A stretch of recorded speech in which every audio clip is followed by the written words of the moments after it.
Hello everyone, welcome to the stream. How's it going?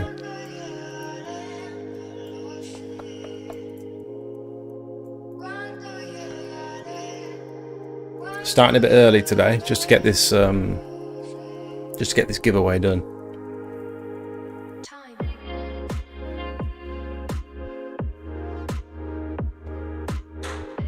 Hello Mike, you alright mate? Thanks for becoming a member of the channel, Mike. I think you've just joined today, haven't you? Thank you very much. Let's wait for a few more people to get in and then we'll do the draw.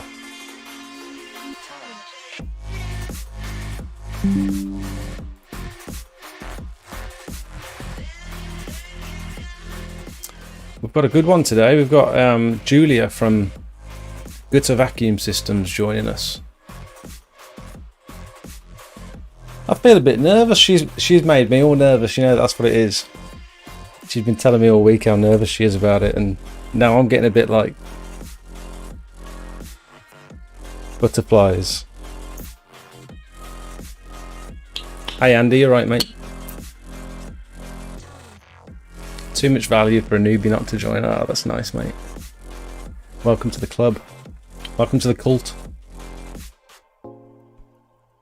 How's the audio? Can we hear everything? Everyone hear me okay?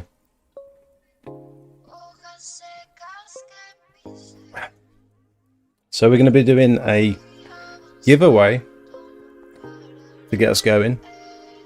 And this is a giveaway for a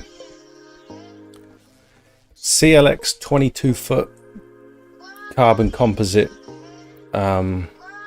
water-fed pole, and it's actually the one I use. Loud and clear, nice.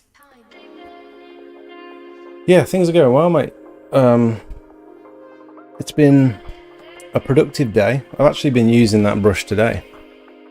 I've been applying some. I don't know if anyone saw the video I put up a couple of weeks ago from Sophie's mum's house. Did a lot of work there. It was like 3 days worth of work, and today I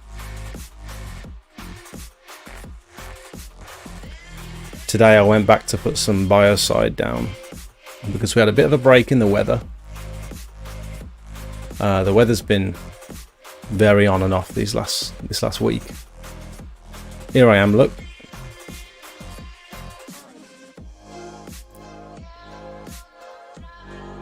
There it is. There she is.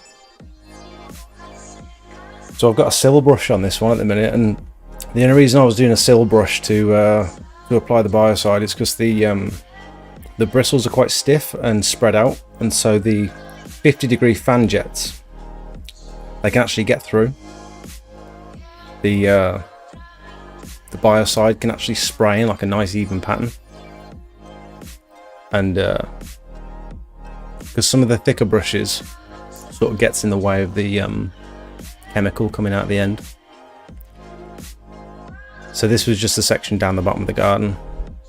Loads of black spots. I didn't use any hypo on this, so there's a few black spots left over. The rest of the garden, the rest of the drive, I used hypo, but I think it worked out to about just over 2 litres of biocide for the whole entire 160 metre squared area. I was diluting it about 30 to 1 with water. So this was back 50 from Pure Seal. And because I did this jointing compound before, I thought it was like a two perfect products going together there. Jointing compound to fill the gaps between the joints, and then biocide over the top to just keep it clean for the next 6 to 12 months hopefully, and then I'll go back and top it up if I need to. I am early Martin. We're doing the gardener draw, the giveaway. Hey Russ, you right mate? Still couldn't comment on that video with the water fed pole, mate. Am I still in the running? Really? That's annoying. Evening, Joe. You okay, buddy? Martin, let's put you in now. Let's add you.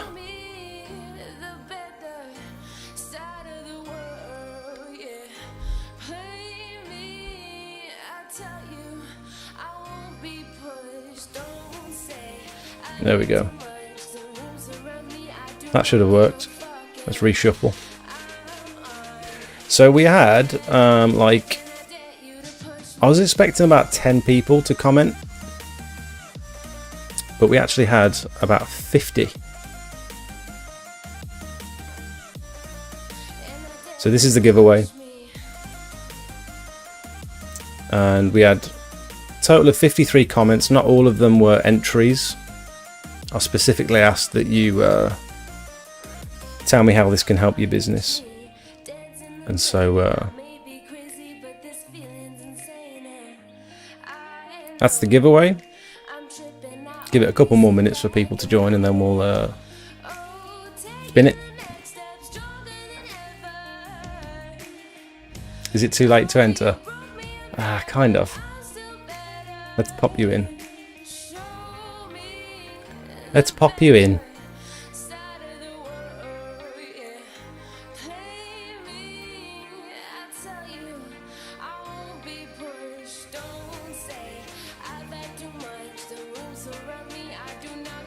Right, no more entries now, that's it.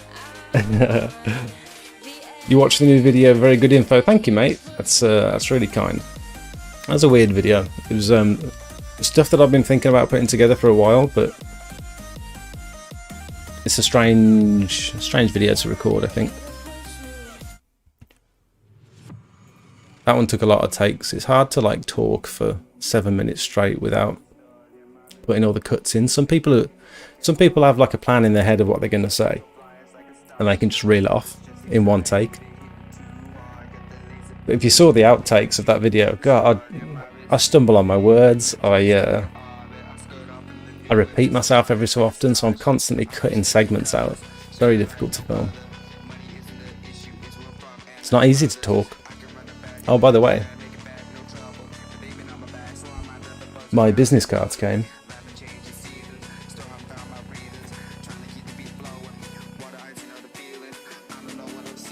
I don't know if you can see that.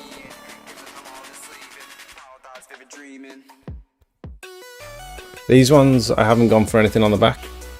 It's just plain. Is the camera flipped on your end? It's all backwards on your end, isn't it? And then I've got my my new leaflets. I've never done this before, but I've got a big pack of leaflets. And this is for handing out while I'm doing work on people's property. So if I'm in the area, I've got these as well.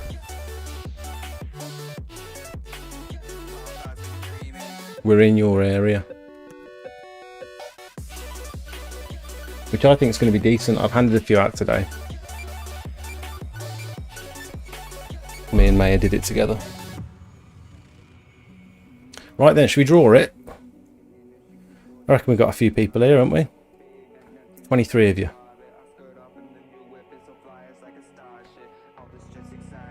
Should we do it? This is everyone who commented. Totally random. I'm going to shuffle it again. Good luck, everyone.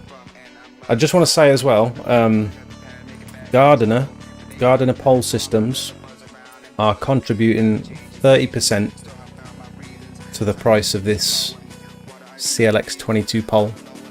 We'll spec it out with whatever brush. Whoever wins, we'll spec it out with a brush, one of the basic ones, and then a bit of hose on it as well. 10 meters of hose, just the same as what I've got basically. Right, good luck everyone. 3, 2, 1. Press Control Enter or click to spin. Click.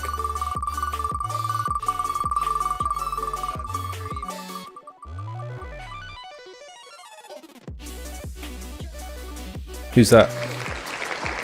Wordner. Congratulations. You have won. Is Wordner here?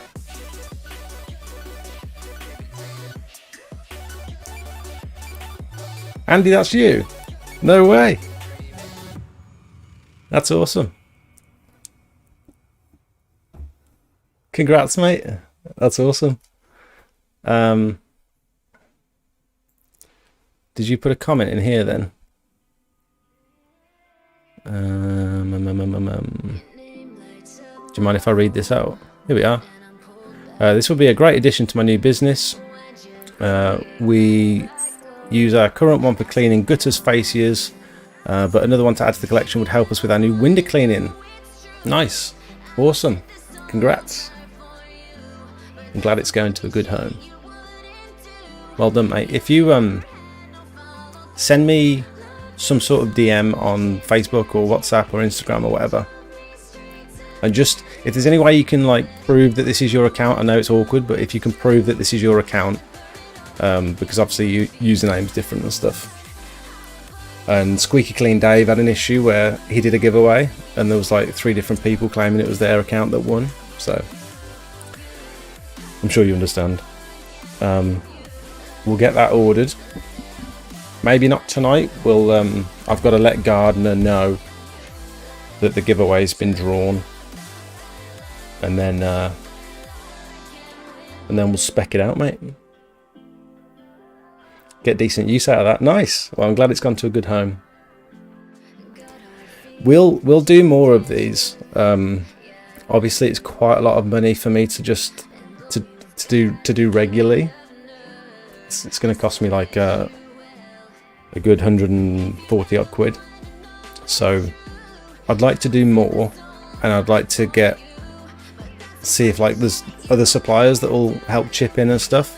And so if there's any suppliers watching this and they want to get involved with the giveaway, I'd be well up for doing more in the future. Awesome. Congrats. Should we see if Julia's about?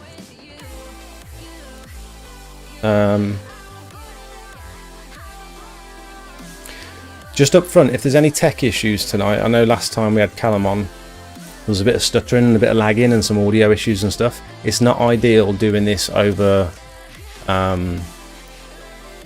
Discord. I'd prefer to be doing it in person, obviously, but I think Gutter Vacuum Systems are over in Norfolk, if I remember correctly. So you just have to bear with us. But this is going to be an interesting chat. So obviously we've got Julia from Gutter Vacuum Systems. And I feel like this is it's around about that time of year where people are going to start thinking about expanding their services. And I think gutter cleaning, this will make for like an interesting chat, I reckon. Hopefully talk about how you can get involved, how you can get into it, the best sort of kit that's right for you, how to advertise, all that sort of stuff. We'll get into it in a minute. Oh, thanks, Andy. Nice one.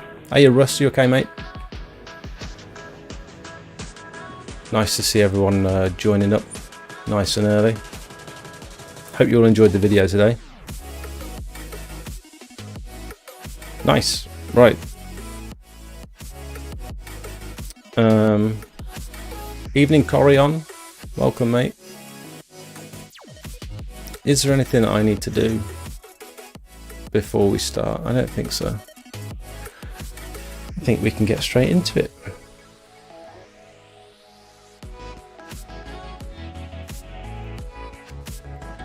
Hello. Oh, my earpods aren't working with that. Can you hear me okay? Right, let me turn that one off and this one up. How do I make you full screen? Oh, don't do that. There you are. Discord has detected a new audio input named AirPods. Do you want to switch to it? Device, see if this works. Hello, I haven't done this before. Test, test, test. Yeah, it's still coming through. Can you hear me? Oh, yes, there you are. Hey, wicked. How you doing? Yeah, great. I was just saying, you being like nervous for this has made me all like weird and nervous. Only a little bit. It's fine. How you You're doing? used to doing this. I'm not. Oh, kind of. This is only like my this is only the third, fourth time I've had a guest on the live stream. Sure. You had a good day? Sure. It's been a brilliant day. I've had some cracking conversations. With I love having the conversations with my customers, and they'll come to me and want something, and like listen to them. It's like, no, this isn't like this is the one that you need, and I love that. So very, very busy. It's very, very relentless at the minute, but it's that time of year. It's going to be. Yeah. Monday is normally There's like super busy for you. Mondays are the guys are getting all the orders out from Friday. So your Fridays, your Saturdays, your Sundays. If there's any issues over the weekend that needs sorting, we get on with that. We do everything, and then I'm catching up. So even though I get messages on my personal Facebook or in work or Insta or whichever mean of communication, then dealing with those on a Monday morning, as well as the phone calls Yeah. and the inquiries. So it's Mondays are. So you've got me on a great day. Yeah, sorry about that. Are you so as always, if if at any point I interrupt you, it's because there's a little bit of delay. I'm not trying to talk over you on purpose, I promise. Fine. And if you are you able to see the YouTube chat at the moment?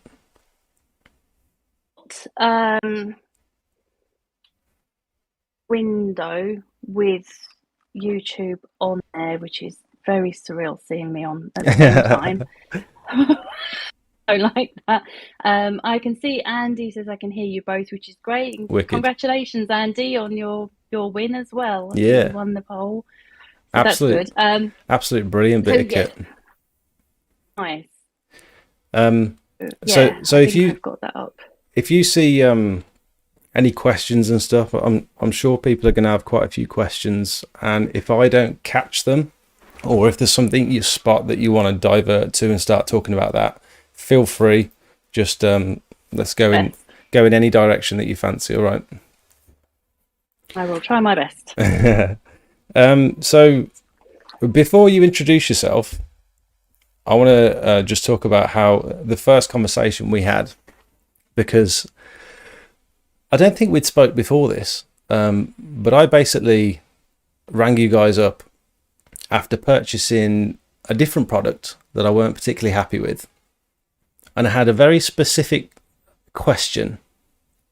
And I think I phoned up and I said, and you answered, and I said, because you phone most places, you phone like Screwfix or, your mechanic or whatever. And if you've got a very specific technical question and you say, is there anyone you could pass me on to that would know the answer to this question? And I said that to you and you were like, yeah, I can help you with that. I was like, oh, great. Straight away. Nice. And I asked you, what size diameter is the inlet of your Panther system, of your Panther Guttervac? And like straight off the bat, you said, oh, it goes from 50 mil and it expands into like a 72 mil. Is that right? And it was like, Right. Instantly, straight off the bat, you just knew it. And I just thought that was amazing. So I just wanted to say, like, that's the sort of customer services you're dealing with when you call you guys. Do you want to introduce yourself Nice. and just tell us what you're all about?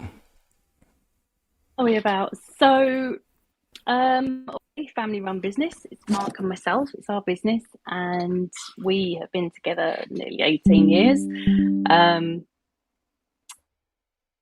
All together. My background is actually creative.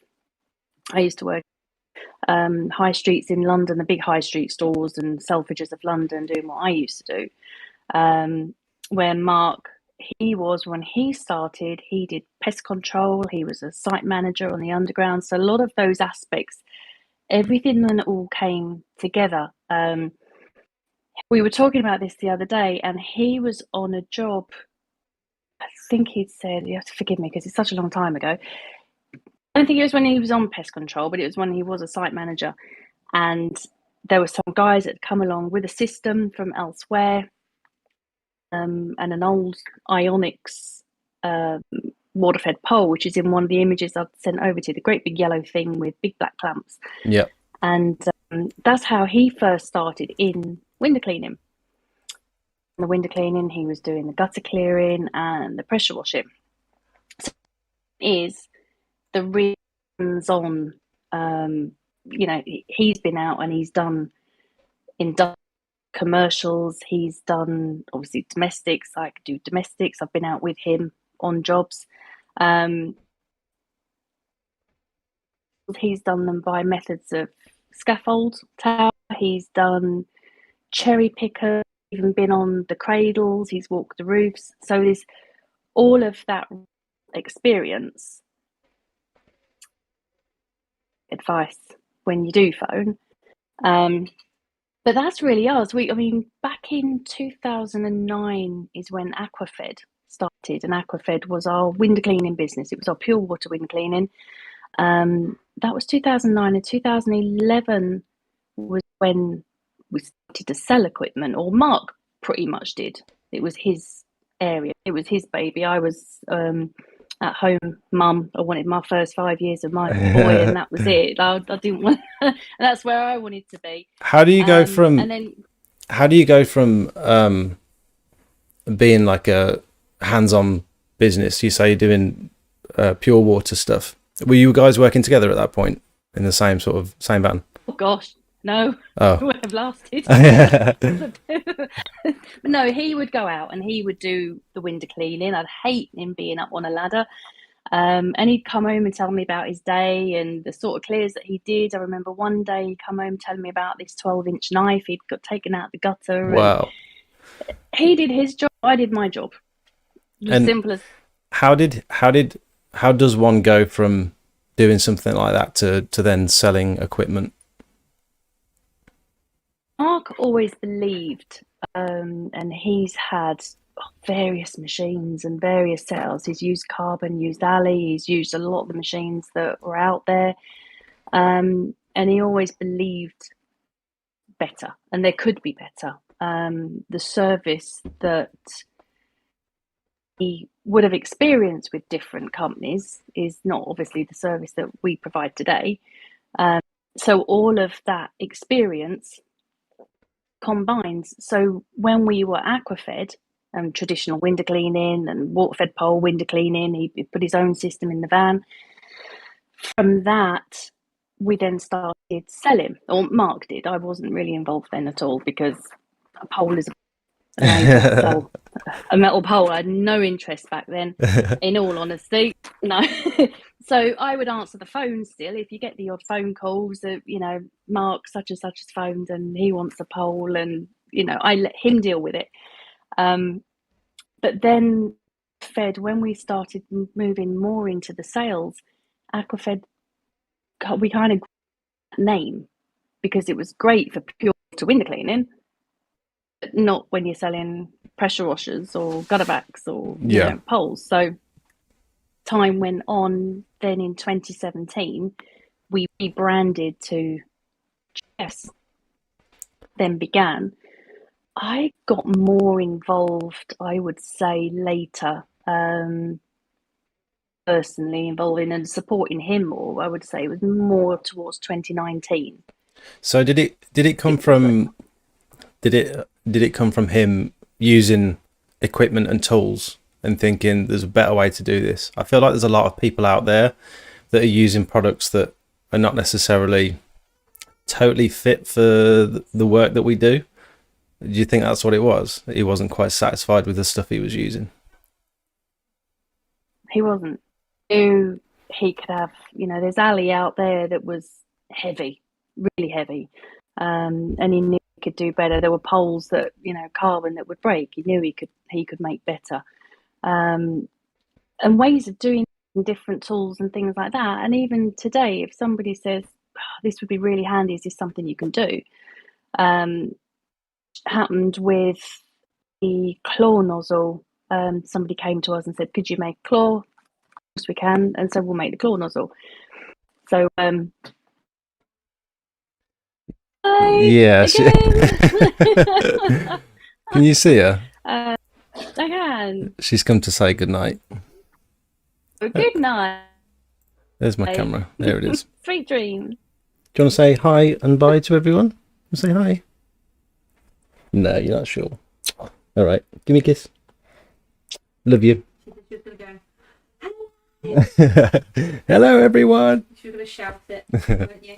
Good night. Good night, girly. Right. See you in a crocodile. Sorry about that. We're back. Not like I'm nervous or anything. So how long? So you say that was 2011? Did you say that you started GVS? 2011 we started. No, so that was when we started selling as Aquafed. Right. Yes. Sorry. I still are Aquafed Carbon. Still out there. Some of the guys are still using it. But as I say, Aquafed suited our business when we were pole window cleaning. Aqua and water just didn't suit gutter vacuum systems. We rebranded in 2017. In 2019, I got more involved with Mark and so kind of supporting him and supporting his business and his dream and what he knew, how good we could be and we could make a difference and we could make an impact on the industry and change things hopefully for the better. So I did. So anything that I know, I've learned from Mark. But you also brought your graphic design skills as well, didn't you? It got to the point, I would say around 1990, I was putting in 8 days, 6-7 days a week, doing what I was even up until a couple of years ago. I was working relentlessly sort of on images. So I take care of all the Instagram, the Facebook, TikTok, Twitter, LinkedIn, Threads. I take care of all of that side of things. And you're on the phones as well. Shoots. I do the phones. I do the emails. I do the messages, exports. I do the commercial paperwork. So my days are quite long. So I'm quite happy I've got Paige with me in the office now because obviously it can help me. But they are, and I think with the growth and the way that we are,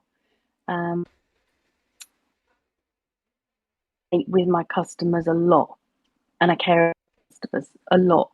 So where Mark's very busy doing what he does, I do. And if you're coming to me with a bracket or a full system, you're not an order. You're someone who needs that equipment for their business to keep their clients happy, and that's how I see it. Yeah, the way I heard about you guys was, I think, I can't actually remember whether it was about this time last year, roughly, I reckon, where it got to like the end of pressure washing season and things started to slow up a little bit for me, and I thought I need to do something now. Like I need to diversify a little bit, and everyone was talking about. I'm all over the Facebook pages and stuff, and people were talking about window cleaning and gutter cleaning and all that sort of stuff. And I was pricing up gutter vacs, and obviously after our conversation and stuff, I was sold instantly over the phone. But I'd also seen people recommending you guys over the Facebook pages and stuff as well. And I feel like there's going to be quite a few people this year around about this time of year looking to expand. Do you think gutter work is something you can do all year round? And is it a good way to set up for the winter? When in this, it's a very seasonal thing. You can do it all year round, But it is a seasonal thing. When those leaves are coming off the trees, those gutters are going to start and get clogged. But then equally in the summertime, the moss is coming off the roof. The birds are dropping the seeds in the gutter, and then that will grow. So doing it all year round, now you're going to go into the busy period. So where pressure washing will tend to kind of slow down now, clearing size will take off. You can market it all year round if you know what you're doing and you look at the gutters, rely on say reactive interest. Do it. Yeah, to be honest, it is something that it was around about this time of year. It was around about this time last year where I started getting inquiries as to like, I feel like pressure washing, gutter cleaning, window cleaning, solar panels, all that sort of stuff go hand in hand. They're quite like complementary services, and so if you can offer all of them or a few of them, I think it's a good way to sort of upsell while you're in front of the customer. And I have found that gutter clearing has been like an all year round thing. I expected it just to be like you say, like the start of summer and the end of summer, going into winter and stuff, but people have been getting in contact all through the year, and so it's something that I've been, all I do is take before and afters and put them on my Facebook page, and it seems to drum up more interest, and I think it's a really good thing to get into. It does. It's been it has continued, I think, because we've had such a rubbish summer. The rains have been coming and the gutters are overflowing. So with that, as long as you're putting your Facebook posts out of, reminding people in the community why they need their gutters cleared and what happens if you don't, that them. And then when they're overflowing or there is mold in a kid's bedroom, a call, especially if you're adding it as to your service. If you're a window pressure washer and your customers know that that's what you do and you offer, they'll be contacted. So what would you say would be a good, I mean, let's take my case for example. I've got a small van and I'm just looking to get into offering a little bit of gutter cleaning because my customers have started asking about it. What would you say the bare minimum requirement for me would be to start getting into it? Panther. The Panther vac. If you've got the budget, the thing is, if you've got a bigger van and you've got the space, excuse me, I was going to get some tissue. If you've got the space, bigger machine, if you know that you could turn it into something and take on the bigger jobs and the higher jobs, the more power you've got, 3,600 is going to not really turn jobs away. They're not right for every job.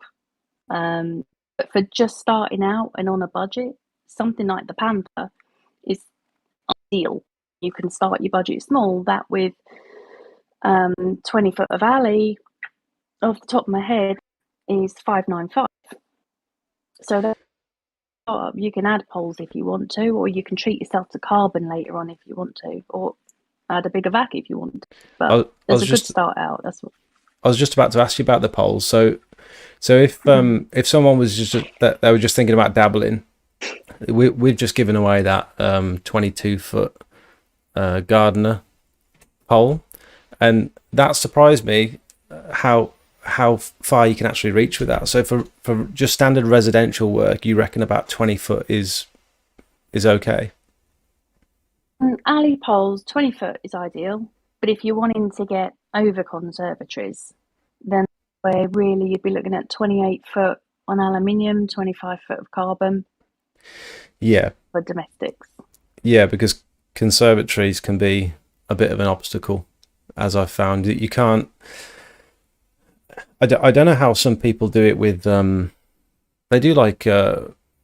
They'll just go up on a ladder and clear things out by hand because they obviously don't have the equipment just yet. But I don't know how you'll get into those hard to reach spaces without extendable poles. And that's why with obviously with a ladder, there are obstacles, and the ladder might be quicker. It might just be quick to get a ladder out. But if you can't physically reach where the gutters are, the vac and the poles are there to keep you safe on the ground as much as possible. Because if that ladder is going to sink into the grass, or sink in the shingle, or it's going to slip on a slippery surface, your customer doesn't want you on their patio at the end of the day. So the vac will keep you, as a rule, will keep you safe on the ground for as much as possible. And Mark's had ladders collapse on him. I've had so many horror stories from customers that he'd fallen 32 feet and broke bows. Wow. Yeah, and there's another one I've known that he fell 3-story, narrowly missing a brick wall. So there's someone today who was on a ladder, and I was like, please get off phone. Well, he's on the ladder while he's calling you. Yeah. Oh no. Please get off the phone. And he might have well been, the ladder could have been safe and whatnot, but I don't like it. I'll do everything I can to avoid going up a ladder, and I think, arguably, I think you get a better clean with the vacuum anyway. So the only time I'm going up a ladder when I'm doing gutters is to just check my work, because I haven't invested in like a full camera system just yet. If I had the camera system, I wouldn't even be getting the ladder off the van. The thing is, it's never going to be a completely ladderless job, and you should still have ladders on the van, because if you knock an end cap off, you've got to go up. And if you've removed moss and you don't do a test, a flow test, that you've taken off was actually acting as a plug, then that will expose, you need to get back up there and do a repair. So you've got to get the ladder out. And if you've got the parts in the van that you can do that, then great. You need to go hire a ladder, or find yourself a ladder and go up and finish that job for the customer. Is that common? Is that common that where there'll be like a chunk of moss, you'll clean the gutters out, and then there'll be like a slight leak after you've left because the moss is plugging holes and gaps? It's not going to happen on every job. I think I'm talking. I don't know if I'm talking over you, because then I think you're finished and it still carries on a little bit. So if I am, I don't mean to. No, you're okay. Don't worry. You are cutting out. You are cutting out ever so slightly. I don't know if you could talk a little bit louder, maybe. I don't know. I don't know if that's what the problem is. And I don't know. I'll try. I don't want to shout. Only very slightly. I'm sorry. That's okay. No, it doesn't happen often, but it can happen, and that's the reality. You need to be prepared, and if you can carry spares in the van, or you've got, CT1 until you can get some spares to fix the problem, then at least you are prepared. Otherwise, you've got to go back, make sure it's not leaking, because at the end of the day, you're there to clear the gutter. If you can highlight something that needs doing, then is part of the service. Is that something I should be doing on every job? Is it good practice to do a flow test on every job?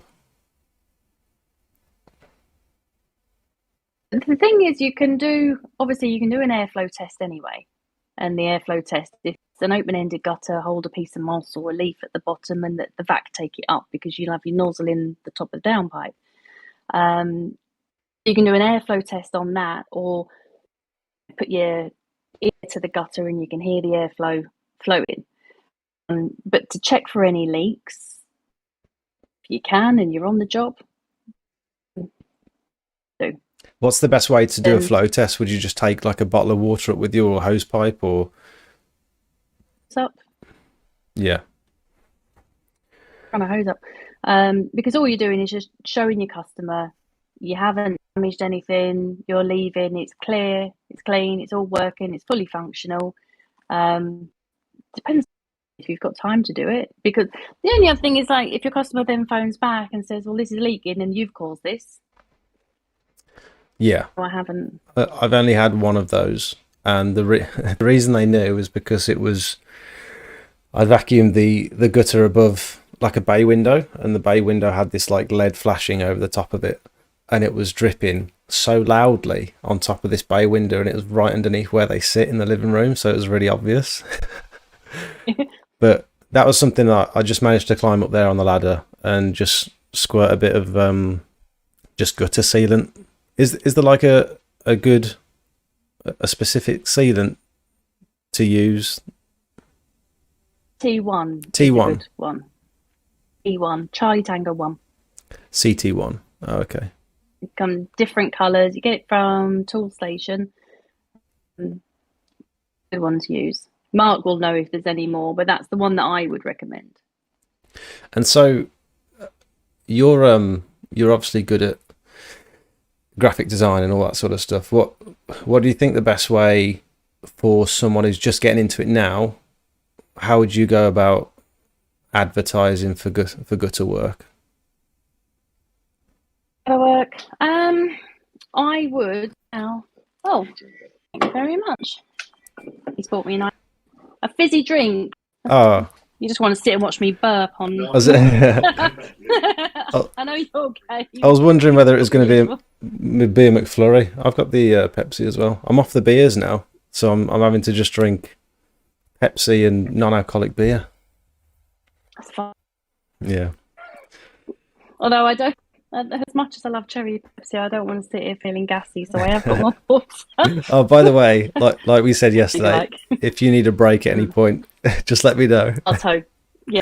Tomato, that's Not a code word. that's our code word, yeah. Thank you for that. Oh dear, everyone's like, what the hell?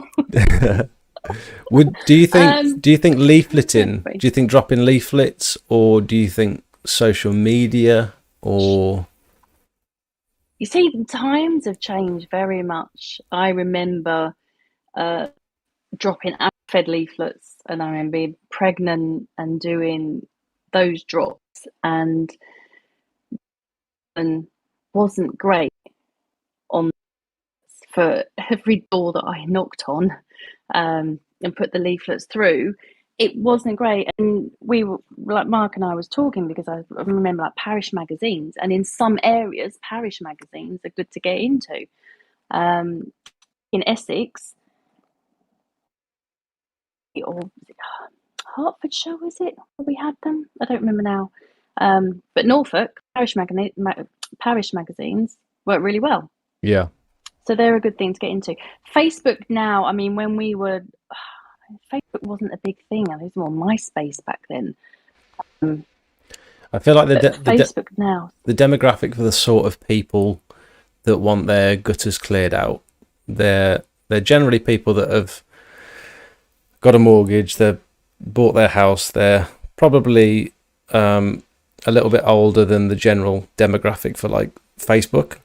And so I reckon for me personally, it's worked well where I've finished like a pressure washing job, and I've just mentioned, oh, by the way, if you ever need your gutters clearing out, I do that sort of work as well. And that's always a good one for me. One of my customers came to me. He bought a vac October last year, and it kind of dry a little bit, which seasonally can do. I said to him, watch your weather, keep an eye on the weather, and then get your posts out and let you know that what I said resonating with the customers, letting them know what's going to happen. If they don't have their gutters cleared, what could happen, the cost of the property and all the rest of it. And he put some Facebook posts out in his community, on his page. He messaged me, 12 jobs booked in on Saturday. Oh, wow. A good shoulder workout that day. And it is just watching the weather, it's good to Facebook. The issue with Facebook, I don't know if you find it now, there's a lot of sponsored ads on Facebook. And it drives me insane because I just end up going hide. I don't want to see it. I want to see what my friends are up to, and I want to be on the groups and see what you guys are doing and what you accomplish. To my son, Facebook's now for old people. So Oh no. apparently it's Snapchat. Well, I don't know how you do that with work. Oh, I'm not on Snapchat. I have no idea. No, no, I'm still getting my head around a few things. Instagram is still popular, good if you're hashtagging your areas.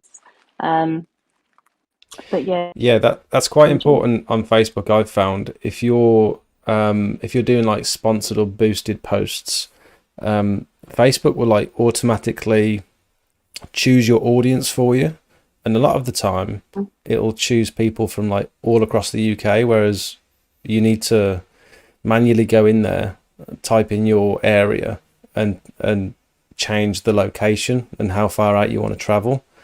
And I feel like that.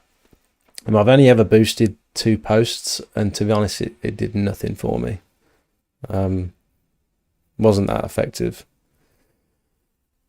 But we've got a question in the chat from, does that say guide? I can't see it very well. How do you typically quote a gutter job? It will vary all across the country. It will vary. You will have some guys that will charge £3 a metre on a domestic, going up £4 a metre, £5 a metre. When first starting out, Mark used to charge minimum £55 call out. By the time he'd finished, it was £75 out. Because he valued his services and he knew what he was doing and he knew he was expensive.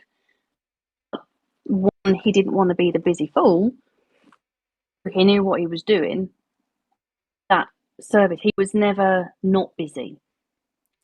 I know there are some out there that will charge by what car is on the drive. Yeah, I think so it varies.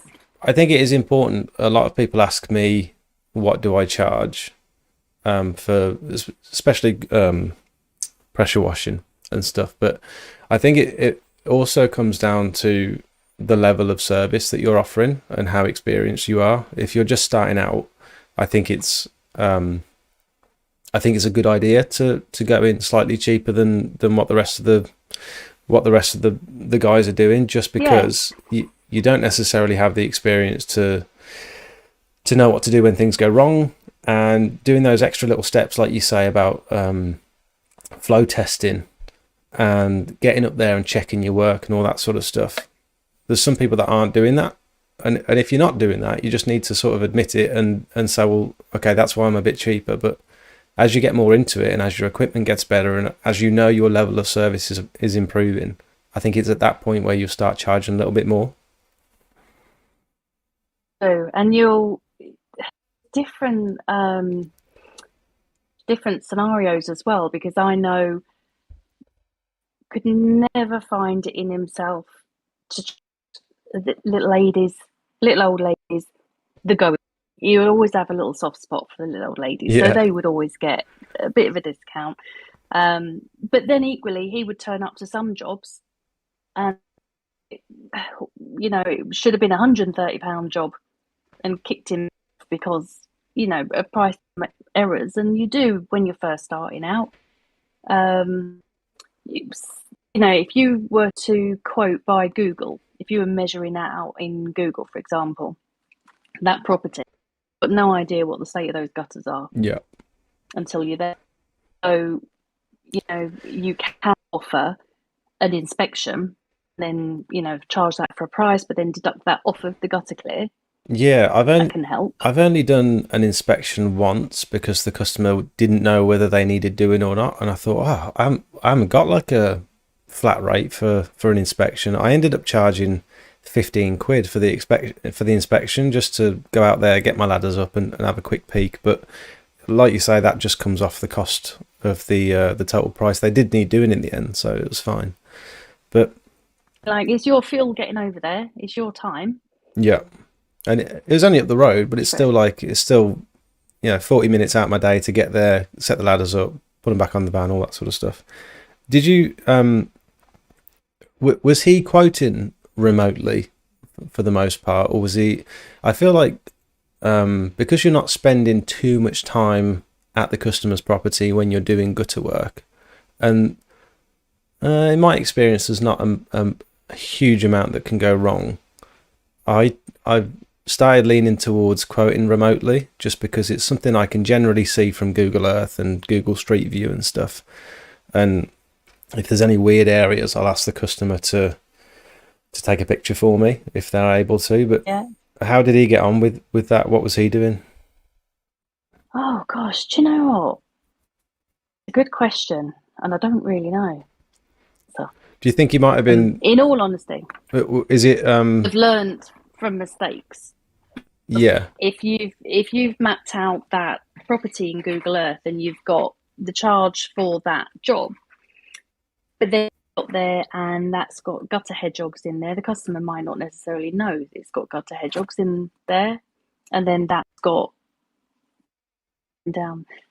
then some vegetation that's stuck under membranes, or it's going in the tiles, or obstacles that might send you some pictures, but it's not going to give you the true story.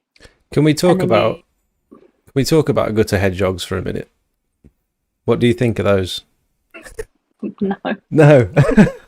What do you mean, no? No, they don't bloody work, do they?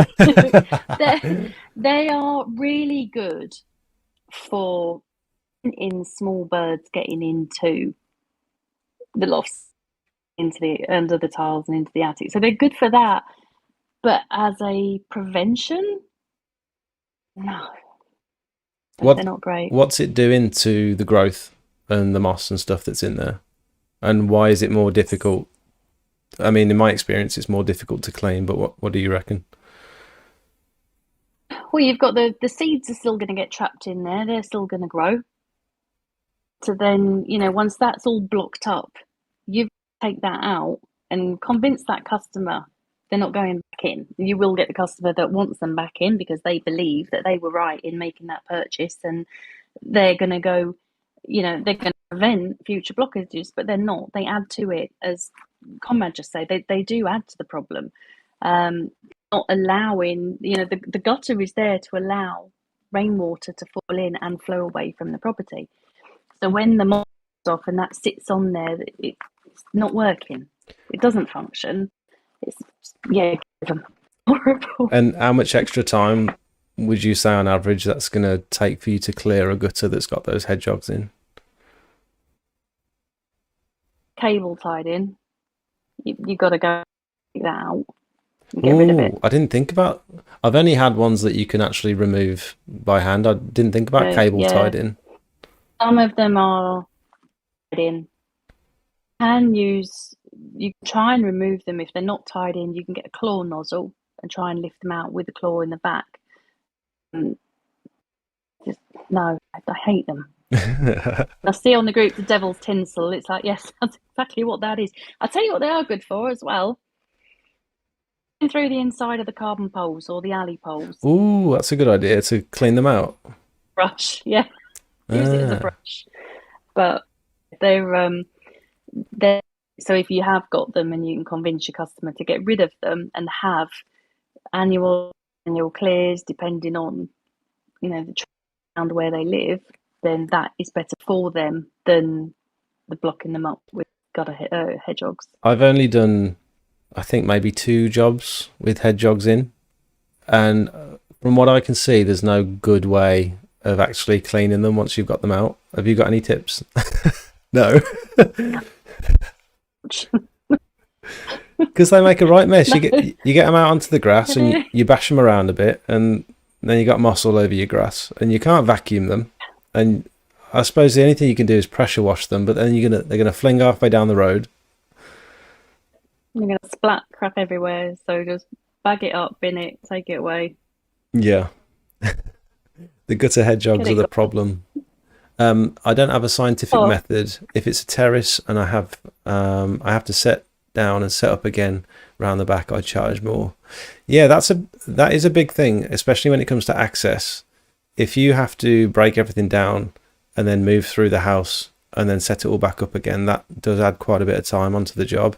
And you're also potentially treading dirt, and I've had it a couple of times where I've accidentally tipped the vac when it's full and a little bit of it's come out the end onto the carpet. Need the plug. You've got a plug? You need our.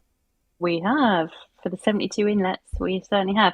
So it's got a chain, so you can put the chain, take the release mechanism off, put the hoop, tie that back on, and then that plug will bung up that 72 inlet, and then you haven't got slop in the van. You know, you can carry it through the property. You're not spilling or dripping. So yeah, we've got that. So if you go to on shop, I've got it. yep, there it is. That's a game changer. And I didn't know that existed. That fits all of our inlets on all of our machines. What have you got anything? I suppose you could just use a plug, but because the hose sometimes leaks when you take that out as well. But I suppose you just got to hold it in the right position to stop it going everywhere, haven't you? On the carpet. Yeah. I know it doesn't work like that all the time, but yeah, I haven't got anything to. What's the benefit over what's the benefit of the 72 mil inlet? Because the reason I went with you guys in the first place was because it's a weird thing to say, but it's because of that 72 mil inlet, and I think it makes a huge difference. So what you had before was a machine that went from a 50 hose down to a 38, which is where I spoke about things that would happen. Whereas that 72, whatever's going in that nozzle, down those poles, the hose, and into the vac. Back in 2019, when we started making our machines into cyclonics, and then we did the YouTube where we could show the guys how to do this themselves and make, you know, the reason why was, why is it better? Though the front entry systems with the 38 hose and the little deflector on the inside, they were just getting loads of blockages because of clumps. So with the bigger inlet,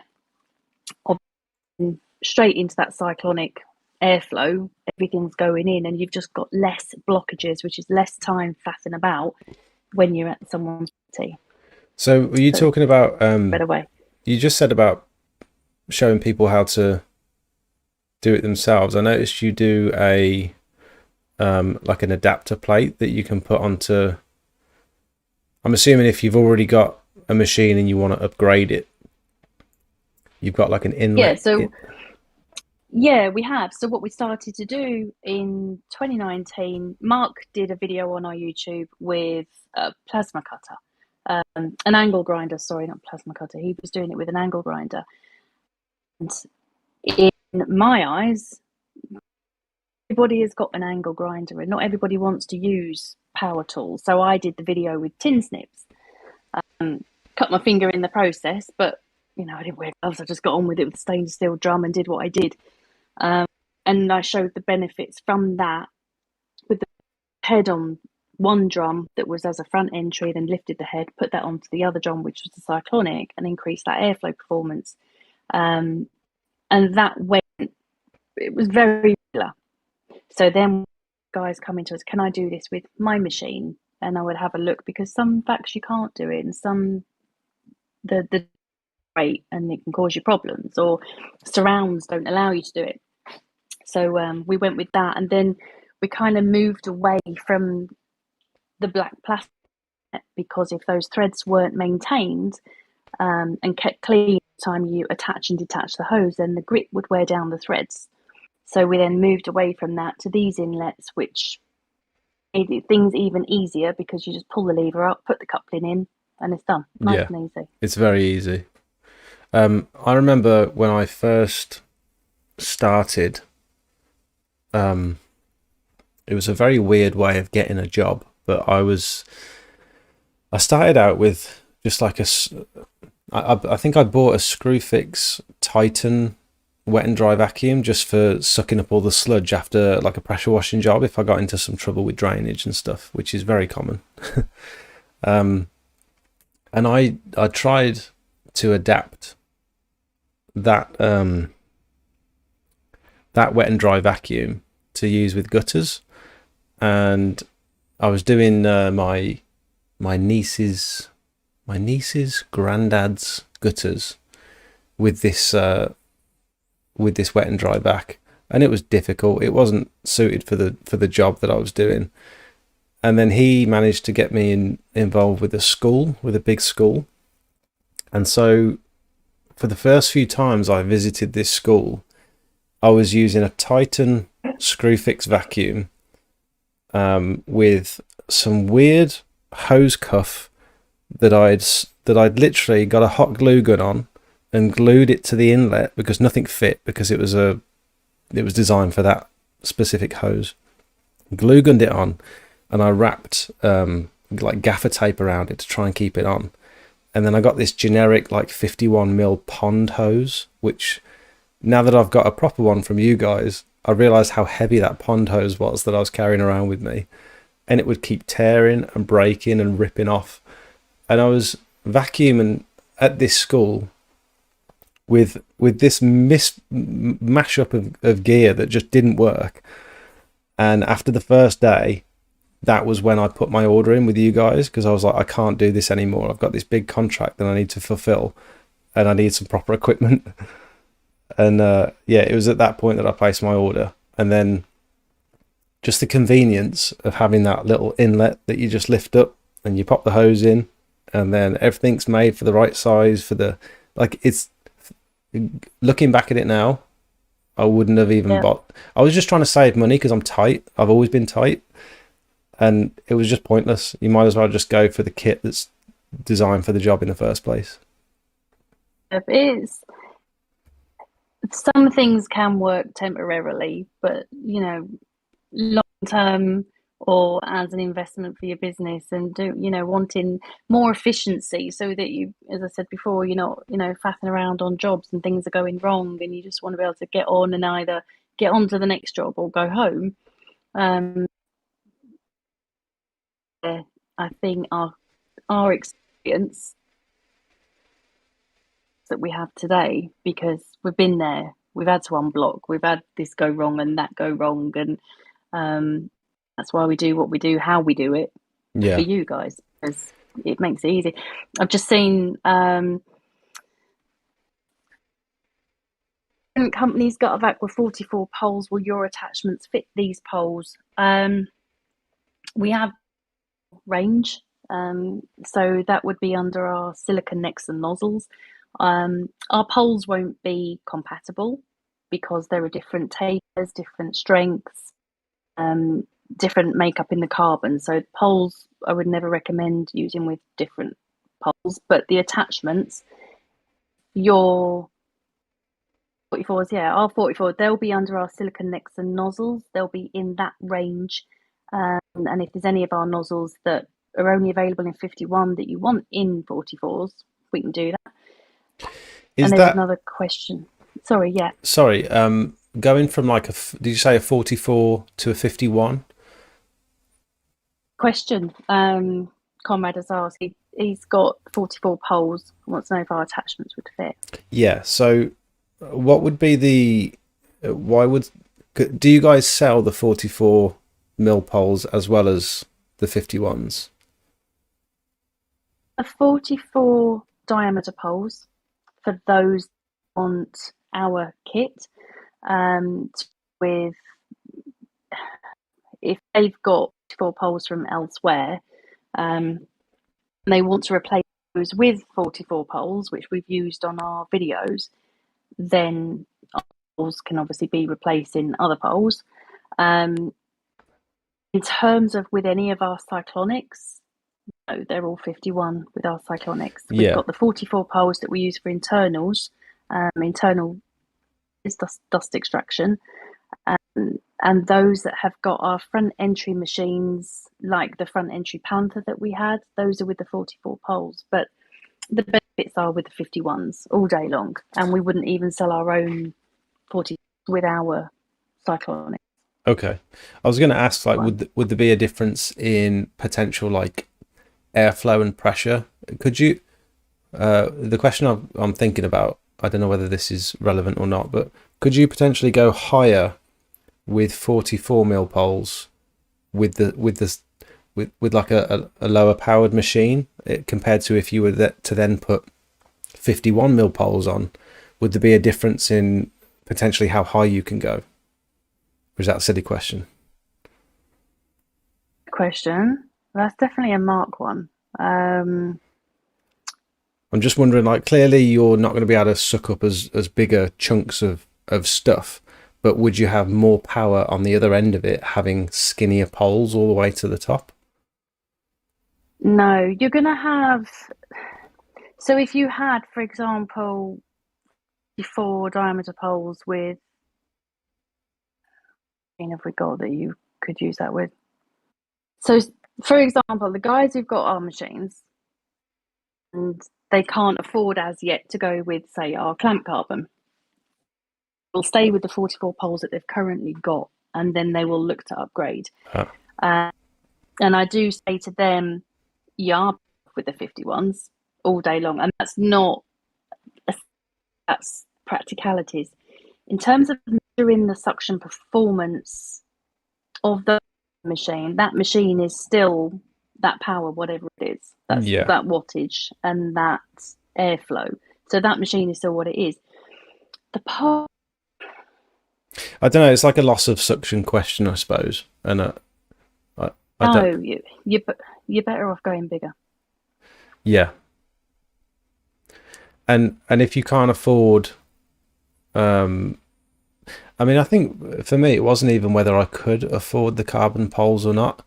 I think the advice you gave me a while back, there was a job I was doing on a school, and it was super high, and I'd planned on putting on, I think, virtually all of the poles that I had, and I said, would you go for this sort of job? Would you go carbon or would you go aluminium? And I think you advised me on the aluminium ones.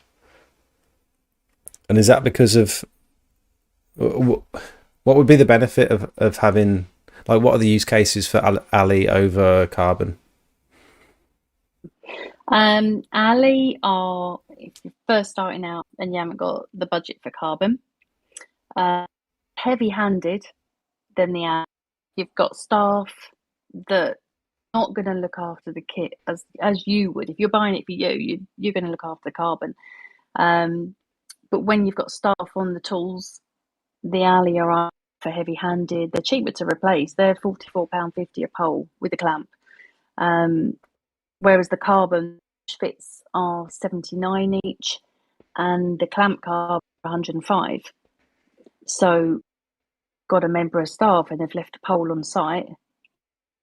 Yeah, that pole's got to be replaced if they can't find it. But then it's also rigidity. Mark was working 65 feet on Ali. Do that with carbon because there's too much whip. So that would be harder to control. So they're just generally at height. Aluminium's generally a little bit stiffer than the carbon. Yeah, and you've got to, like, you couldn't just go out and do that kind of height. But within a pole, you work to what you're comfortable lifting from the ground and then go up against the building and build up in height. The Ali, what was the 500 gram a pole? That's a pack of mints. So yeah, when you're then adding those on, if you are going at some height, 40 foot is good for one person. Otherwise, you need somebody with you, ideally.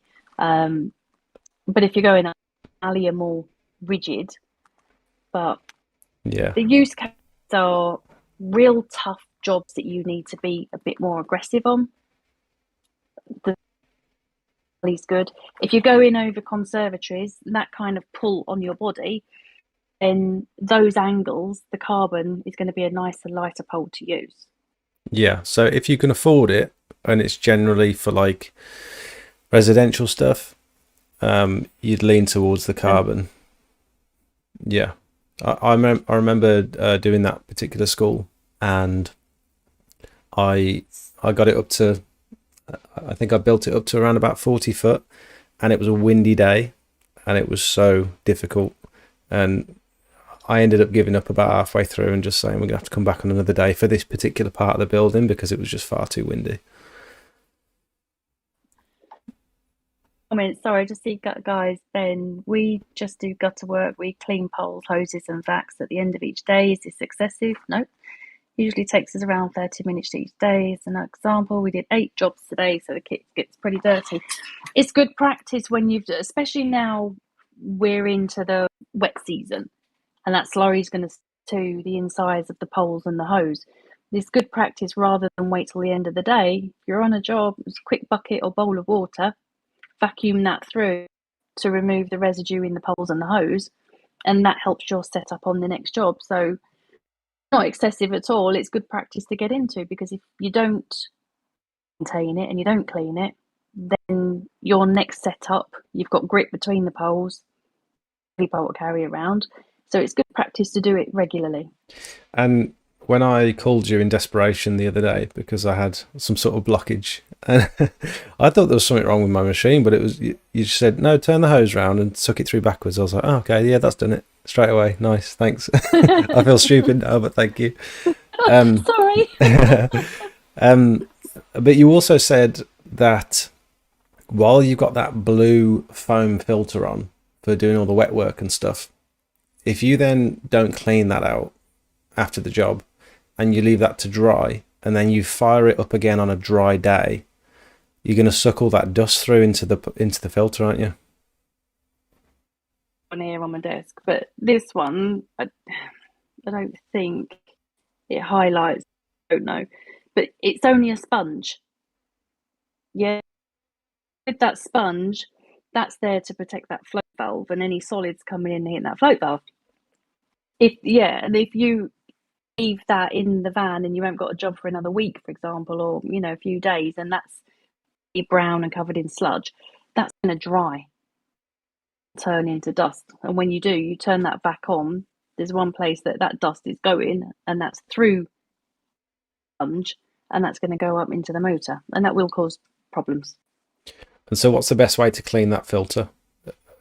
I'm assuming you'd put it through the wash every so often, but like day-to-day stuff, what's the best way of doing it? Off gently. Is only a sponge. Take that off that lip of the float valve housing unit. If anyone's not sure how to do it, I've done the videos on TikTok where I show you how to fit it and take it off. Wash it under a hose or a tap, and then just air it, because you want to get the remaining water off. But that can just be, you don't need to stick it through the washing machine because it's a sponge. Just wash it, tap, and then when you're fitting it back to the lip of the float valve, as I show in the video, the best way is actually hook that on, and then with your fingers on the inside, guide it over the elastic. It goes on the float valve unit, not over the cage, not over the header, not the video on TikTok. I did make it a bit more clearer how to fit the filters properly. Yeah, I've got a confession to make. When I when I first opened up the Panther and I was fitting that sponge filter, I poked my finger right through it when I was trying to put it on, and I've still got the hole on it now. But because it goes far enough up, the hole isn't exposed to the rest of it. If you've done that and you've only got a little hole the size of nail, carry on. Got more life left in it. If it's got a big 2-inch rip in it, then if a solid is going to get through there, then you need to replace it.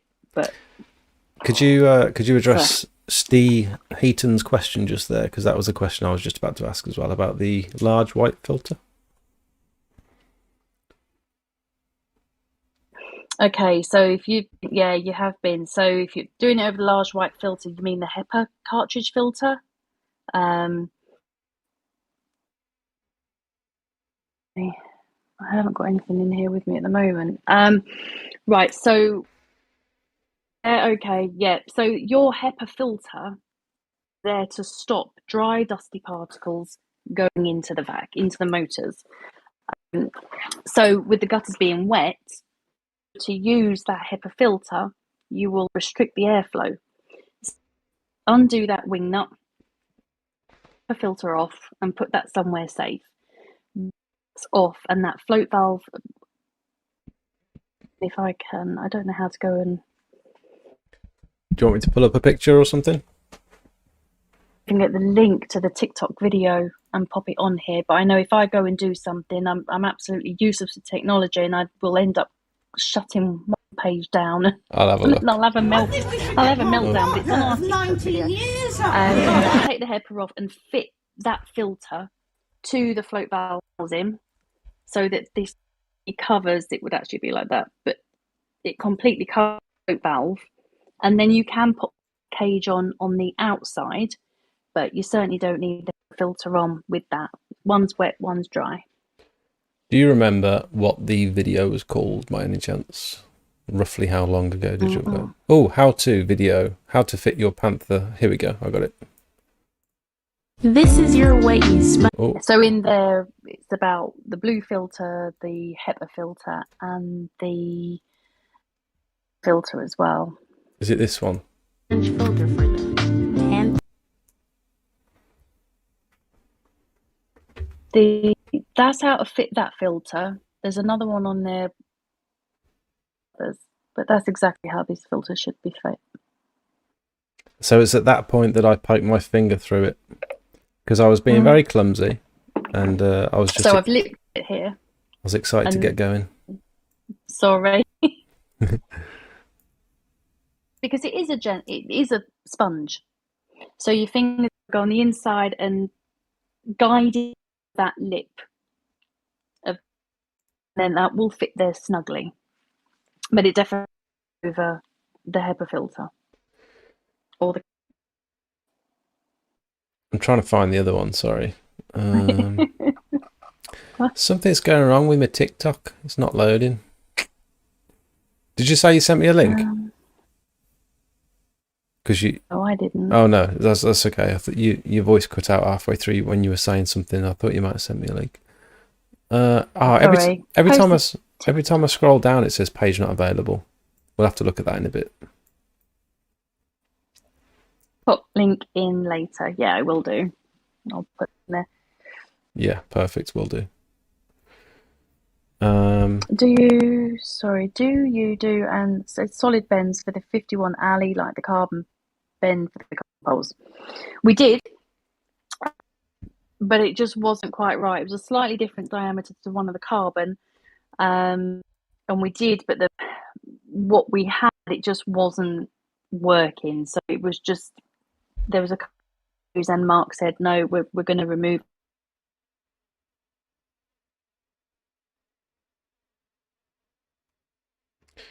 You've frozen. I think my my internet's playing up a little bit.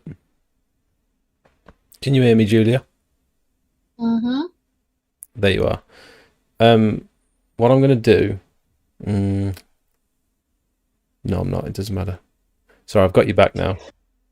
All right. I was just reading Ched's comment on the slimmer nozzle to go into downpipes. Actually got that one. Oh, this is the one you sent out to me, isn't it? I sent you one, yeah. So the conical nozzle, I've actually taken the next section off because that... How did you do that? Did you just literally cut it? Yeah, so these, you've got your different diameters. This one, I can't see. That's 25. Whereas the next section on there, I did have one on my shelf, I don't know where that is, goes down to a 1 centimetre orifice, which is 20 on the outside. But I'd actually cut that. So for downpipes or drains, pressure washing, that's the conical nozzle that obviously you can use those with the silicone necks. Lovely, Peter. Here's one I prepared earlier. Yeah. Convenient. So I haven't got one of the any of the stiffer the bends on the top. I've only got the silicon ones. Is there much? You've got the silicons. Yeah, is there much of a difference between the, because the carbon comes with like a carbon fiber version, doesn't it? It does. So that one takes a 46.5 diameter nozzle. So you can use that with the clamped carbon gutter vac poles. To use it with the push fit carbon, you need to have a clamped carbon for that neck to sit in. But that takes a 46.5 diameter, where the different silicon necks, they take 51 diameter nozzles. Mm-hmm. So they're slightly different. But then the silicon, if you found that you wanted rigidity on the silicon for some jobs, then we have an adjustable brace. It keeps that rigidity, and Mark featured that in his Predator and Gulper video on our YouTube on a 20-year-old blockage. Launched that then, and then you can take that neck into a near 180 degree as well. So whereas that one is at 180, that will take it to a near 180. Yeah, I did see that brace. So the brace allows you to adjust. It not only stiffens things up, but it allows you to adjust the angle as well. Yeah, on some jobs where you want that. So if you've got a property and those two neighbouring properties are quite close together, and you've got your fence, and you haven't got the room to take the poles out, the 180, at least you can go up and over in there. And that brace, sorry, no, go on, carry on. I was going to say the brace, we do that in 44 and 51s as well, with or without the camera mount. So that's one. Andy's just asked a really good question about what do you do with the gutter vac while it's raining? When it's raining, is it okay to use it out in a storm? No. Absolutely not. It's a 240 volt electrical appliance. Yeah. It's IP44, so they are splash proof. They're not waterproof. Although they can take in water, be very, very careful using that in the rain. I know I have seen some guys using Gorilla, the large Gorilla Flexi buckets as hoods. That's a good idea. Yeah, so that is handy. But what you still got to be aware of is the heat from the motors needs to exhaust. And if you restrict that exhaust, then the machine is going to overheat. So the GVS vents under the green band. The Predator, the Shadow, and the Panther have the exhaust on the side of the head. There's a little strip, and that's the exhaust. So if that's restricted, you'll overheat the machine. So you could do that on light rain, certainly not in a storm or heavy rain, and your sockets, they have to be bone dry. So I wouldn't recommend anybody use a 240 volt appliance in the rain, but you've got to use your common sense on that one. Yeah. If it's it's not worth it. And it's like, if you are going to cover it, just be careful with what you cover it with, I suppose, because you don't want to be putting like a blanket or a sheet over it where it's not going to be able to exhaust all that. Yeah. No, then you've got damage. What about a little pop-up tent? Yeah, you could use a pop-up tent, as long as your sockets are dry, because you don't want your sockets exposed to any water. Yeah. Here's a good question. What would be the most height you'd use the 1500 watt vacuum? I think your Panther's 1700 watt now, isn't it? Yeah. So our Panther is a 1700 watt. We sell the poles for that up to 3-story, because I think anything further than that, and you're asking a lot of a single motor machine. And that said, some of the things I've seen pulled out with the Panther at 3-story and above, and I have said it on the phone to quite a few, it has genuinely shocked me. Did you see the one did you see the one I put up? I'm going to try and find a picture of it. I think I did. I'm sure I did. There's not many I miss. It was really impressive. Yeah, have a look. Some of the things, they have generally shocked me, because I think that, that little Panther has competed against some big machines. So I'm very, very proud of that Panther. Yeah. But on some jobs, I know when we launched the Panther, and it was as a 51 Cyclonic, my customer was on a 3 or 4-story property, and he was there a lot longer than he would have been with a bigger machine. But obviously since then we've gone with more power in that motor. Didn't Did it- think of that as just a wet and dry and assumed okay to use in the rain, and that's it. That was the one. Yes, I do remember that. Do you remember that this was a Yeah. this was a school in Malvern, and the only reason I had to use the Panther for this particular building is The because alley as well. yeah, the whole building was locked, and I couldn't get a power supply to plug my extension lead into to use the GVS 3600. So I had to use the little generator. And of course, you can't use that little generator with the bigger vacuum, can you? No, not on one motor you could, but not two or three. But it was absolutely saved the day on that particular job. And again, like we had to climb up onto the roof on this one because it was this place was like Hogwarts. It was absolutely massive, and we had to climb up through. You know, like it was literally like an old clock tower where the stairs were clearly built for tiny.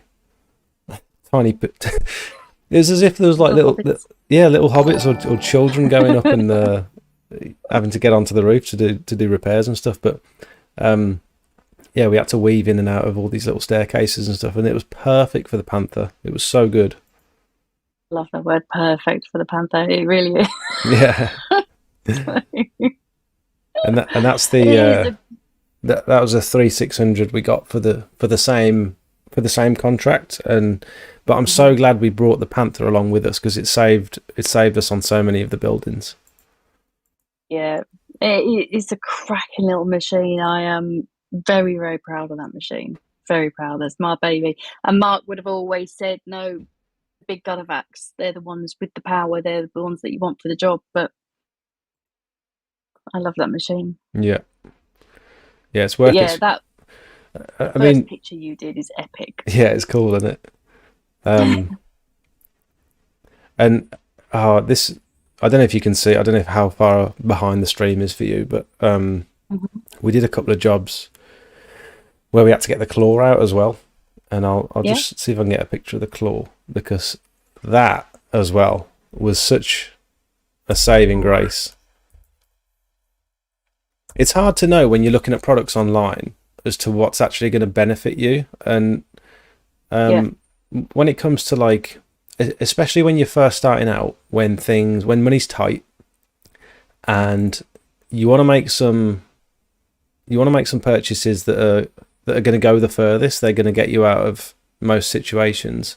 And when I look at something like this claw nozzle, it's like, well, yeah, it's nice, but is it really going to do what I expect it to do, and am I going to use it that often? But actually, especially with the Panther, if you're going really high with the Panther and you've got like a big mound of grass coming out of a downpipe, I feel like sometimes the only way you're going to get it out is by sticking this claw on the end of it. It's so good. Yeah, you could chop away at the side, but you're going to be there a lot longer. But getting those claws in, that's your helping hand lift out those stubborn roots. I've got a video here of me doing a trick shot with the claw. I was pulling this stubborn piece out. I don't know how well it's coming up on stream, and it dropped straight into a dustbin. It was perfect. I love those shots. That was the one, yeah. But if I didn't have the claw on that job, I wouldn't have been able to clear that gutter. Absolute lifesaver that was. So I love these videos because I sit watching like, go on. Boom, it's in there.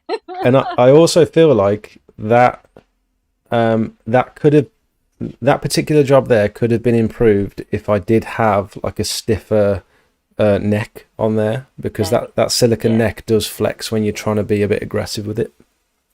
Yeah, it's ideal for some jobs, where you want to get work in the nozzle and you want to get into the angles. It is great, but on some jobs you do need rigidity. Different tools, different jobs. Yeah, definitely. Squeaky Clean Dave says the claw is great when there's a bit of frost in the gutters as well. Absolutely, yeah. I mean, they're there if you can get the hedgehogs out. if you can get gutter guards out, let's say if they're not clipped in, use them as a, they're there, they're a tool to get you out of trouble. When you've got surface ice in the gutters, you can tap at the surface ice, so you don't have to, go back once the sun has thawed it out. If it's solid all the way through, then no, you've got to go back later. But it is good for the frost. Those stubborn jobs. I didn't think about that. Having to vacuum gutters while it's super icy. Yeah, and some you can't. You've got to wait till that sun has defrosted them. You don't want to damage anything. You don't want to break anything. So that time of year can become very hard as well. Yeah. Ched says the champion generator, should it hunt on no load tick over when it's only done a couple of hours? Should it hunt? I don't know what that means. No, I don't. And I will always say, whenever it comes to the pressure washing side or the generator side, I don't know. And that's when I have to go to Mark and I have to ask Mark, and then I come back. So I'm not vacs and poles, I know. Yeah. But when it comes to Jennies and pressure washers, I wouldn't even try to, say otherwise. I have to go to Mark and ask Mark the question to be able to answer that properly. Oh, it means when the revs go up and down. I've only had to use my my generator a couple of times actually, but I was so glad I had it in the van with me, because those few occasions where I've either been caught out where there's no power on site or it's not accessible, or I've travelled a long way and the customer's not home yet, or they've got stuck in traffic and stuff, and it really does allow you to just crack on with the job without waiting for them to open the door and plug your extension lead in. Bit of a lifesaver. Dave says I have the Panther and the Predator, and the Panther still amazes me. Mark has just answered. Thank you, Mark. Obviously staying indoors watching. Right, he said it shouldn't hunt. Okay, there you go. So that's that. Thank you, Mark. Have we got any other questions that I've missed? Didn't think of that, as it's a wet and dry. Assumed it was okay to use in the rain, and my extension is outdoor rated and sealed. Yeah, I guess it's just like most electronic appliances, isn't it? It is, and obviously being on the groups and forums, and I do see, of course you can use it in the rain. It's a wet and dry vac, but it's an electrical 240 volt appliance. I've seen that too. So, which is and that's why I started doing the posts, and I put the Predator in a post with some rain, and can I use my vac in the rain? And I try to answer it that way, because I don't want anybody, my customer or anybody, electrocuting themselves. I don't want that. Yeah, definitely. Many customers have downpipe gutter guards fitted. You may suck or hook them out, but you'd need a ladder to refit them. Yeah, I think it's always good to keep a ladder with you anyway. Just of course it is. Like we said earlier, it can get you out of some sticky situations. Yeah, we did the downpipe, and we put the balloon back into the top of the downpipe using the gutter vac, and you can't do that on every job, but we did that just as a little bit of a novelty thing and little video. But yeah, instances like that, you've got to get the ladder out. And again, if they have got the gutter guards fitted and they want them in, great, but they do obviously congest and build up. So are they going to be functional? Yeah, I think the customer get rid. I think the downpipe guards are useful. Would you agree? Where they got like a little bit of mesh sat over the top of the downpipe to stop moss going down and roots collecting. Well, I suppose the roots still grow down into it, don't they? So if you've got something here that's going to stop that, and then the leaves and the moss block up there. So as they block up there, and the rain is coming in, that water can't go anywhere all the time when that's blocked. Yeah. So that can then cause a problem. They're better off not having them in, leaving it open and flowing. And it also, might work for some, but And also the houses that have been very well built have always got all the gutters screwed together. The downpipes are all screwed in together. And Yes. that might be good for the customer, but it's not good for me when I'm trying to clear out a downpipe that's got roots all 2 meters down into the downpipe. Yeah. There's not a lot you can do about that. You ain't taking that out with a bag. No, have you ever tried unscrewing a downpipe? Like a tightly fitted I downpipe haven't. with screws in it. It's awful. Yeah, Mark has. I haven't, and no. I'm sure there's a few stories that he could tell on things like that. But yeah, I personally haven't, but he would have done. Yeah, Conrad, that's a good point. That one screw that holds the top of the downpipe in, that's the bit that always collects all the moss and stuff, isn't it?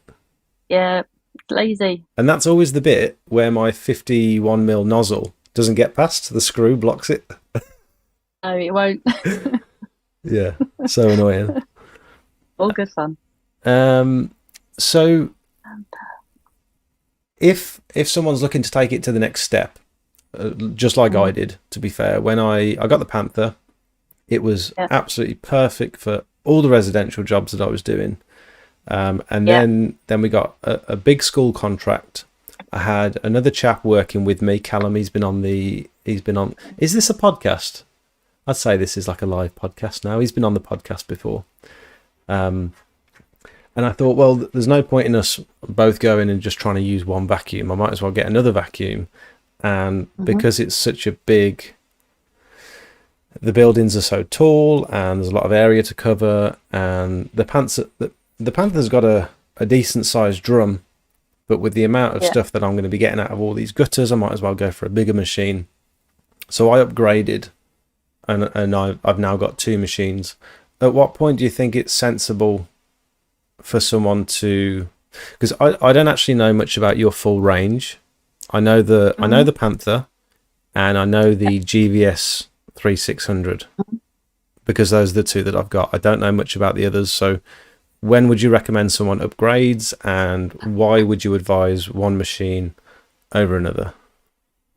Oh, good question. If you're starting out and you've got the Panther and you're on domestics, then the Panther's ideal. If your business needs then change and you're getting into the schools, your apartments, your bigger buildings, your higher buildings, then you're going to need the machine that's more powerful to be able to do that, and the bigger drum capacity as well. So there are, like Dave, like Squeaky Clean Dave, he's got the Predator and he's got the Panther. And the Predator will stay there for the big jobs or a day when you're heavy on the gutters, and the Panther for the nice little jobs, the easy ones. You can lift it in and out the van, you can go through a terrace property with it, where you might not necessarily want to wheel a vac through across someone's carpet or carry that through somebody's house. So again, with the vacs, they're different tools, different jobs. But if your business needs are that you are going to take on the commercials and some industrials, then you are going to need a more powerful vac with a bigger drum. Because it's not just the power, the capacity is a massive difference. And I didn't know until I took delivery of the 3600 how bloody big it actually is. It's massive. So that's an 80 litre drum. So we go from the Panther, which is a 37 litre. We go up to the Shadow, which is a 50 litre. That's on a frame like the Shadow is. Then you go up to the GVS, which is an 80 litre drum. And then you've got the Predator, which is a 76 litre drum. But with the Predator, you can add a deflector ring to take that up to 110 litres. So they are different, obviously, different litres, different capacities. But I'm trying to find, the deflector doesn't fit the GPS. I'm trying to find a good picture of them all sat next to each other. I'm guessing you'll have one on the website somewhere. Do you know, I very nearly did a post the other day on Instagram with them all lined up. So like the 110 Panther, 240 volt Panther, and all of the others. But I've got a couple of new machines that I need to add to the website. So I didn't put them on there. I'm waiting to put them on. So I've seen one recently. I literally saw one and I thought I'll bring that up on stream because that's perfect, but I can't seem to find it now. I'm going to have a look through that marketing album that you've got. Is it okay if I share this with people?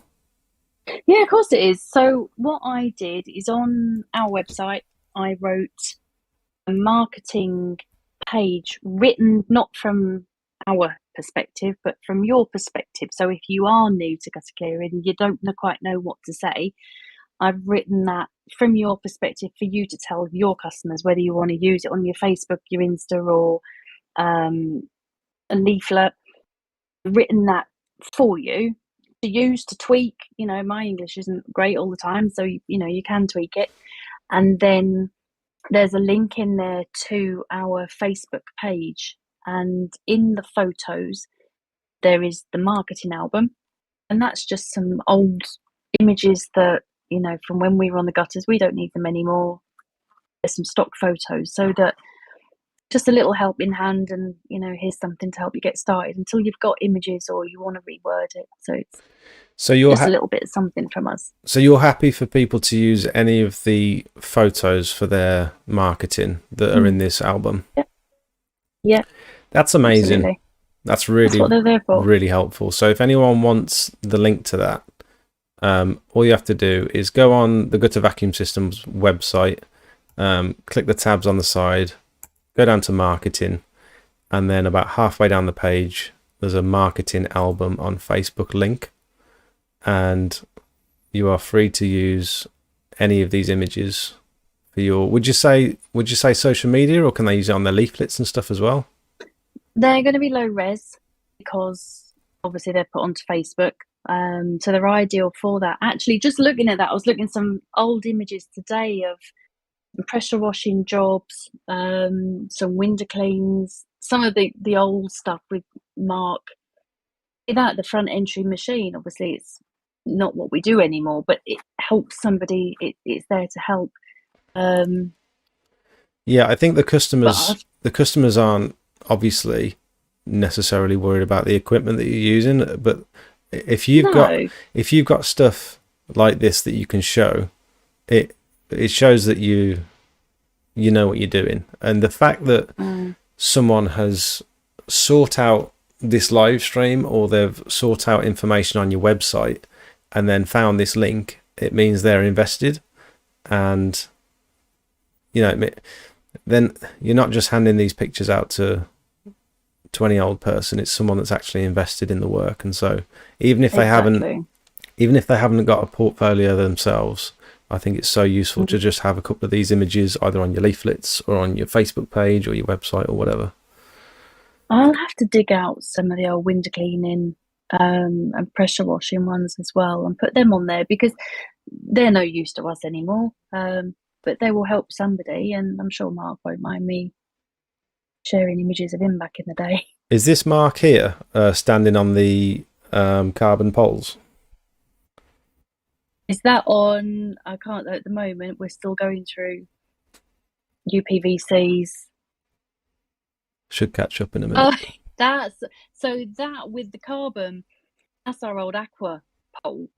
And I have got some pictures of him. You try and stand on a round carbon pole on two garden chairs, and I've got some cracking images of him I could share if I want, with the balance. But yeah, that is on that pole, and from that's why we did our video on YouTube of us standing on our 44s, push fits and the clamps, because if they can take his weight and then obviously our weight combined standing on them, it shows that they are a good pole. Wow, look at this. Yeah, that was our old Aqualite.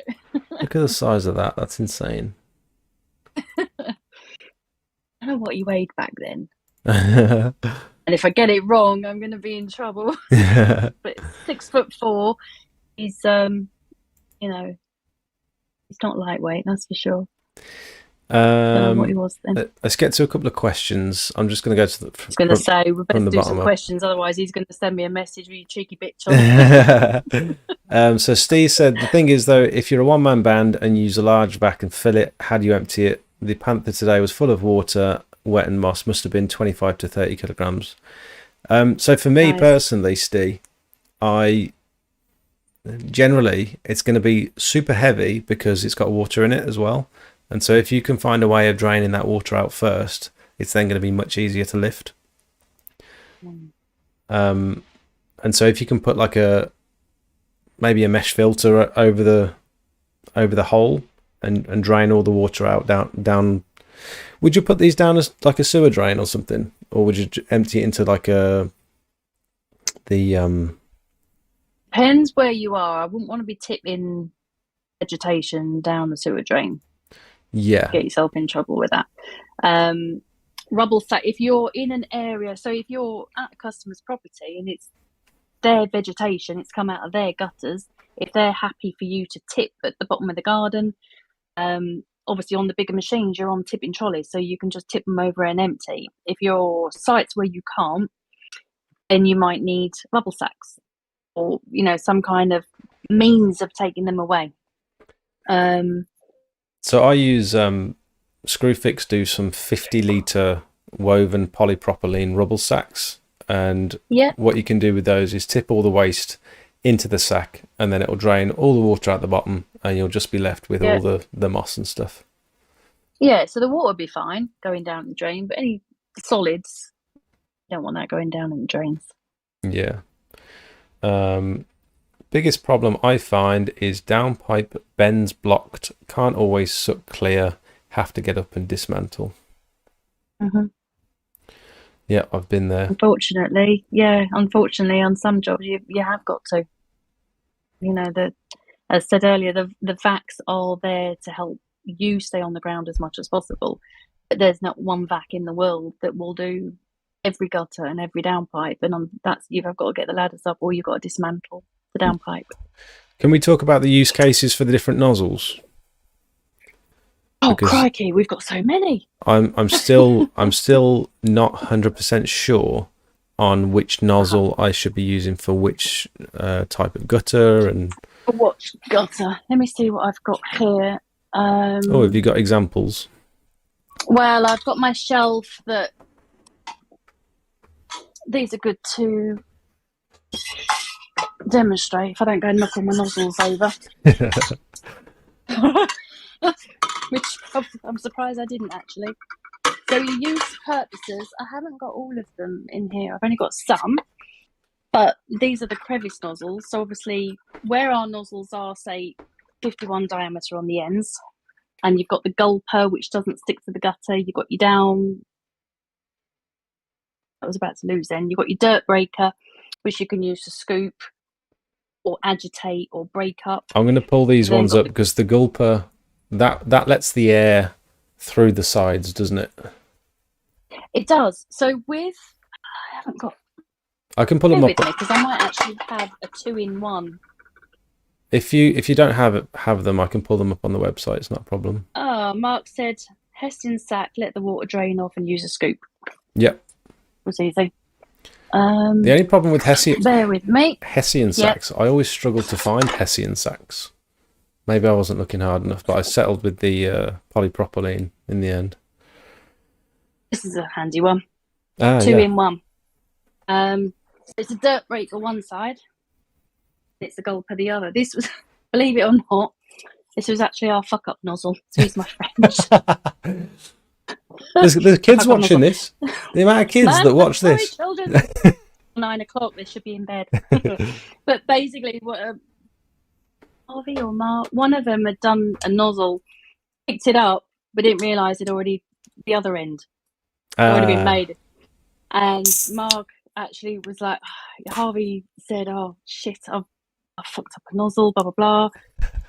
And Mark looked at it and he said, "It's genius." It's genius. When you're on a job, genius. Because when you're on a job and you just take that out the neck, and if that's sticking to the gutter as you're going along, obviously that one's not going to. Yeah, fantastic idea. So that's where our 2-in-1 double ender. I couldn't call it a fuck up nozzle on the website. And you can't call it a double ender either. I can. No, you can't. No. Well, is it a 2-in-1? Is it a multi-tool? It's like, do you know what? It's a double ender. It is what it is. And so that when you're using, like, I've had this in the past where I've used. Did you say it's a breaker nozzle on the other side? Dirt breaker.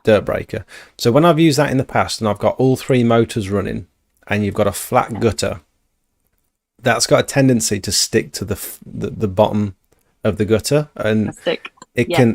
can be a pain to try and like keep moving along the gutter smoothly. And so in that case, it's ideal for you to just be able to swap round.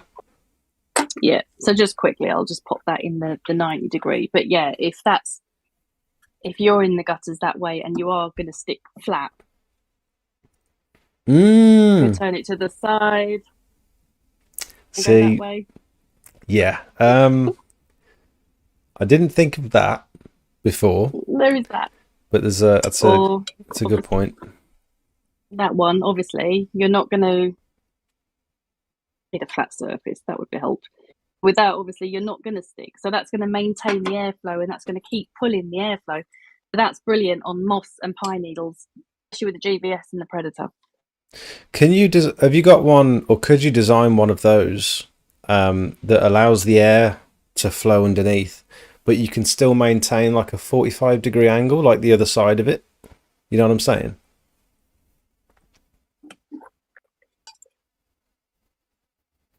Do you know what I mean? No, I don't, because I'm looking at this one thinking, well, that's what we've got. So the other end, the breaker end, Mm-hmm. you know how that goes in nicely at like a 45-degree angle, and it's like flat. It's flat against. Yeah, could you have it like that, and then have the chamfer in the sides so that it allows the airflow? Do you know what I'm saying? So that this doesn't stick. Yeah. You know what I mean? I would probably say no. If Mark pipes up and says, I can do that, I'd be amazed. But I would probably say he would say no. Just so that you can maintain that angle, because I feel like there's a potential. Because I've always been confused on the other end where you're allowing the air to come up through. I've always been confused as to the rotation angle that I should have that. Do you know what I mean? So if you hold it up again, I'm just thinking our fin. other end. Yeah. Oh, sorry. What angle would you hold that in at? If you're coming at like your normal sort of 45-degree angle, how would you rotate that nozzle? As in that? Would it be like that in the gutter, or would it be like that in the gutter? I would have it like that. Okay. Because if that's your gutter, you're going. Obviously, my arm ain't the best thing because it's obviously gutters are flat. But you're going like this. You're not really going to bob along. Yeah, I see what you mean. Yeah, so you're going at an angle anyway. Yeah. If you go like that, you can go like that, and you'll be scooping up any residue that's on there. Anything that's dry is going to fly up there. Anything that's wet and going to stick to the gutter, then that's your scoop. Yeah, it's like acting like a scoop as well. I see. Yeah. Yeah. Okay. But that the gulper and the crevice and the dirt breaker, they're three that are standard with every single kit we send out. Anything to add on there, like the side airflows or the forward airflows, they're add-on ones for tight gutters. And the flat one that you just showed, that also comes with the kit, that's for like, is that designed for like overhanging tiles and stuff where you can't quite get in there? Sorry. That's okay. Am I still there? I just knocked my ears out. Can you still hear me? I can now. What did you say? Sorry. The flat one, would that just be for overhanging tiles, or would you use that even if the tiles aren't overhanging? Even if you can get in there with the full size one, is there any times where you wouldn't? Any times where you'd just use the flat one? Not really. Okay. Because if you've got the width in the gutter to use a bigger nozzle, Yeah.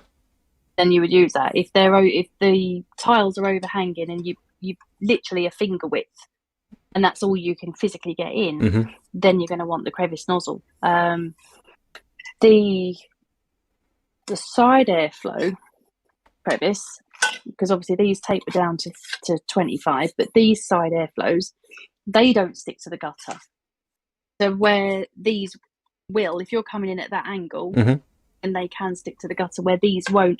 And I've seen some brilliant results with that. Predator again and the GVS, using that because those machines have got the suction performance. Yeah. So they're very good for when there's not a lot of wiggle room. Ooh. Andy's just said, what about having a wheel attachment bracket for the dirt breaker? For the dirt breaker, I have been asked that before. What, so that it could ride along the internal of the gutter? To roll along, yeah. Ooh. This is turning. Yeah, this is exactly what you mean. This is turning into a design meeting rather than like a. I'm just waiting to see if he was going to send me a message. I did go to Mark with that before. I can't remember now if it was last year or the year before. Don't remember. And he had said that kind of wheel would end up getting. Oh, yeah, don't tell me you've got one. What have you done? I can imagine it'd get clogged up, wouldn't it? Jake, he's just brought that in for you, and he said that will be in the post for you tomorrow. Hang on. Yes. Has he just made that? He has. That's exactly what I meant. Right, well. Has he just done that? He's just done that. That's for you. insane. He's just listened. He's done it. So that's going out in the post for you. Oh, thank you, Mark. We've got. Thank you for making me look a prat saying no, Mark. We've got a revision. We want wheels on it now. Can you get back in there? That's crazy how fast he's just done that. How's he done that? He's good. He's good. I wonder what It's machine magic. he's used to do that. Wish he'd cooked dinner quicker than that. Oh, and Andy wants a commission on the wheel idea, by the way. 50% profit. I will, Andy. I will speak to Mark because you've seen what he's just done there, and he's come back and said, "Right, that's that." Putting a wheel on there.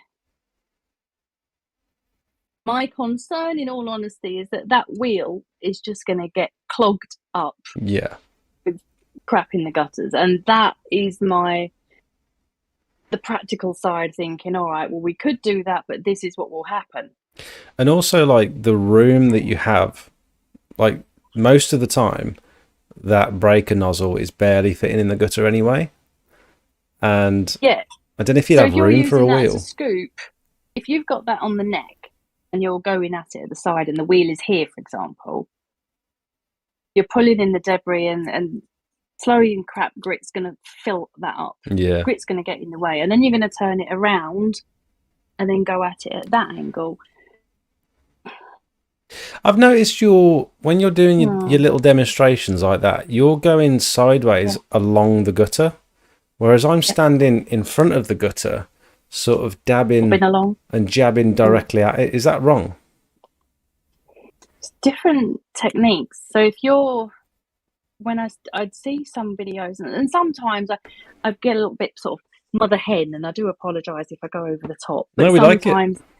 If I see something slightly wrong, I'll just send a private message and just say, look, have you thought about standing here? Have you thought about doing this? Or I've noticed this is not quite right, and you can change technique a little bit. Can I just say that mother hen instinct sets you apart from everyone else. I can 100% vouch for that. When you called me to say you should be wearing a mask when you're dealing with pigeon poo, I was like, sorry, Mum. I'm so sorry. Yes, I was her again. She got nothing better to do. But I do care, and that is the thing, and I just want you to have the best experience and the safest experience. And if I do see extension leads that are wound up, I'll sort of jump on it. If I see poles are upside down and I'm like, come on, you need to do this, otherwise this will happen. Have they not seen all your YouTube videos about putting your poles the right way around? Can you believe it? Probably not, and that's why I did the video, because I knew people were having issues, just because whether our customers or not, but because there wasn't that help in the industry. I want to provide that help. Yeah. I remember you sent me a message saying, where's my blue sponge, when I took a photo. Thankfully it was removed to clean up. I did. Sorry, Andy. Just before we move on, is there anything else we need to know about nozzles? Any other nozzles that you think would be worth talking about? Oh gosh. Well, we've Just got have. the longer ones. Oh, We're going to knock anything else off. So let me grab, without falling over, where we have our standard length. We've also got 500s. So the 500s, they're ideal for downpipes if there's no screws in there. Commercial box gutters, so they're handy for those. So we do the longer ones. straight away, just on that, on the school that we did, they had these. I thought they were guards to stop the tiles coming off, but someone else said that the maintenance guy said they were big. There were these big mesh guards to stop like snow falling off the roof. Yeah, Snow guards.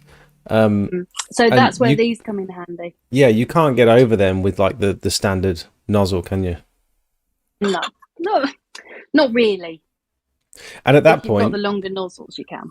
at that point, you're probably, because of the angle that you're going in at, you're probably going to want the 180-degree bend as well, combined with that as well, aren't you? Depending on your access, Yeah. it would be the 180 or the 135. None of the others will get you up and over. But we do the longer ones for our rigid neck as well as our silicone necks. And did we add them for our 44s? I can't remember, but if they're not on there, I'll get them added. Awesome. Julia, your knowledge and care are amazing. We're going to see more videos on YouTube. I'd love to do more videos. I really would. It's my time. I just don't have the time. Now I've got Paige actually in the office. I can sort of come back off of phone calls, but Paige is learning about the products and the ropes. So I'm still here at the moment to help her. You're wearing many hats at the minute, aren't you? I do. Multitask. But when I do see the videos, when we were saying about bobbing along, you're creating those nice circles in the bottom of the gutter. If you actually, I'm going to sound like I'm knocking everything over if I drop this thing. Let's stick that over there. Yeah, so bobbing along, not really effectively cleaning that gutter properly. So if you do go at it at the side, depending on the vegetation that's in there, obviously, because if you've got stubborn roots, this technique isn't going to work. So if you've got leaves, moss, slurry, scoop along the back and go along the back if you can, come across the centre and then go across at the front. So you're scooping, not bobbing. Okay. I've been bobbing this whole time. For the last year I've been bobbing. Try scooping. Try scooping. Scooping. Let's bobbing. But then the bobbing, that comes in if you've got your heavy snake and you're agitating that from the side and you're trying to break it up and get into the roots. Once you can and you can fold it over, you can then go in at the top and then lift it out. If Darren was here, innuendo bingo, he'd be having a field day. All these talks about snakes and poles and and it's a very obviously being a female in the industry, and you're talking poles and you're talking suction, and there are innuendos, and I get it a fair bit.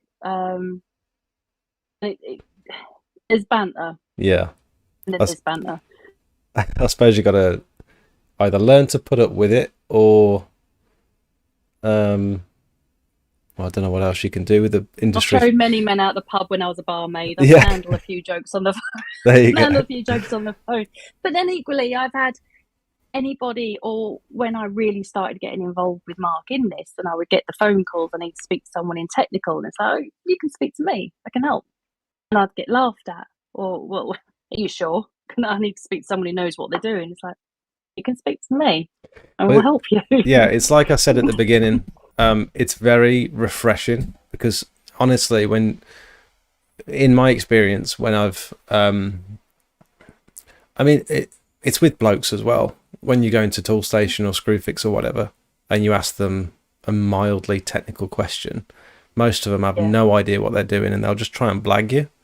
And so it's so refreshing to talk to like a front-facing person over the phone, the first person you get through to, it's so refreshing to just have all the answers just loaded there and then. My tummy's rumbling. I hope you can't hear my tummy rumbling. I'm really trying to keep it quiet, and I've had dinner as well. But no, if you see, the thing is, I've learnt how to help you because I've seen, blockages with Mark on the tools, and I've seen different things, and I know what to do on a job. And if you phone and there's a problem, if I can't help, I go to Mark. And he might turn the compressor on the minute I walk in. He might take all the noisy power tools on the minute I walk in, but I will get my answer and I will come back. I've had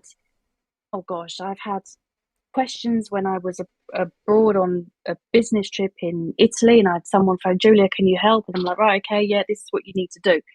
I've been on holiday in Greece, our first holiday in 4 years this year, because we just physically couldn't have the time to have a holiday. And I had somebody with an issue, and I phoned, and we got it sorted, and I got them working.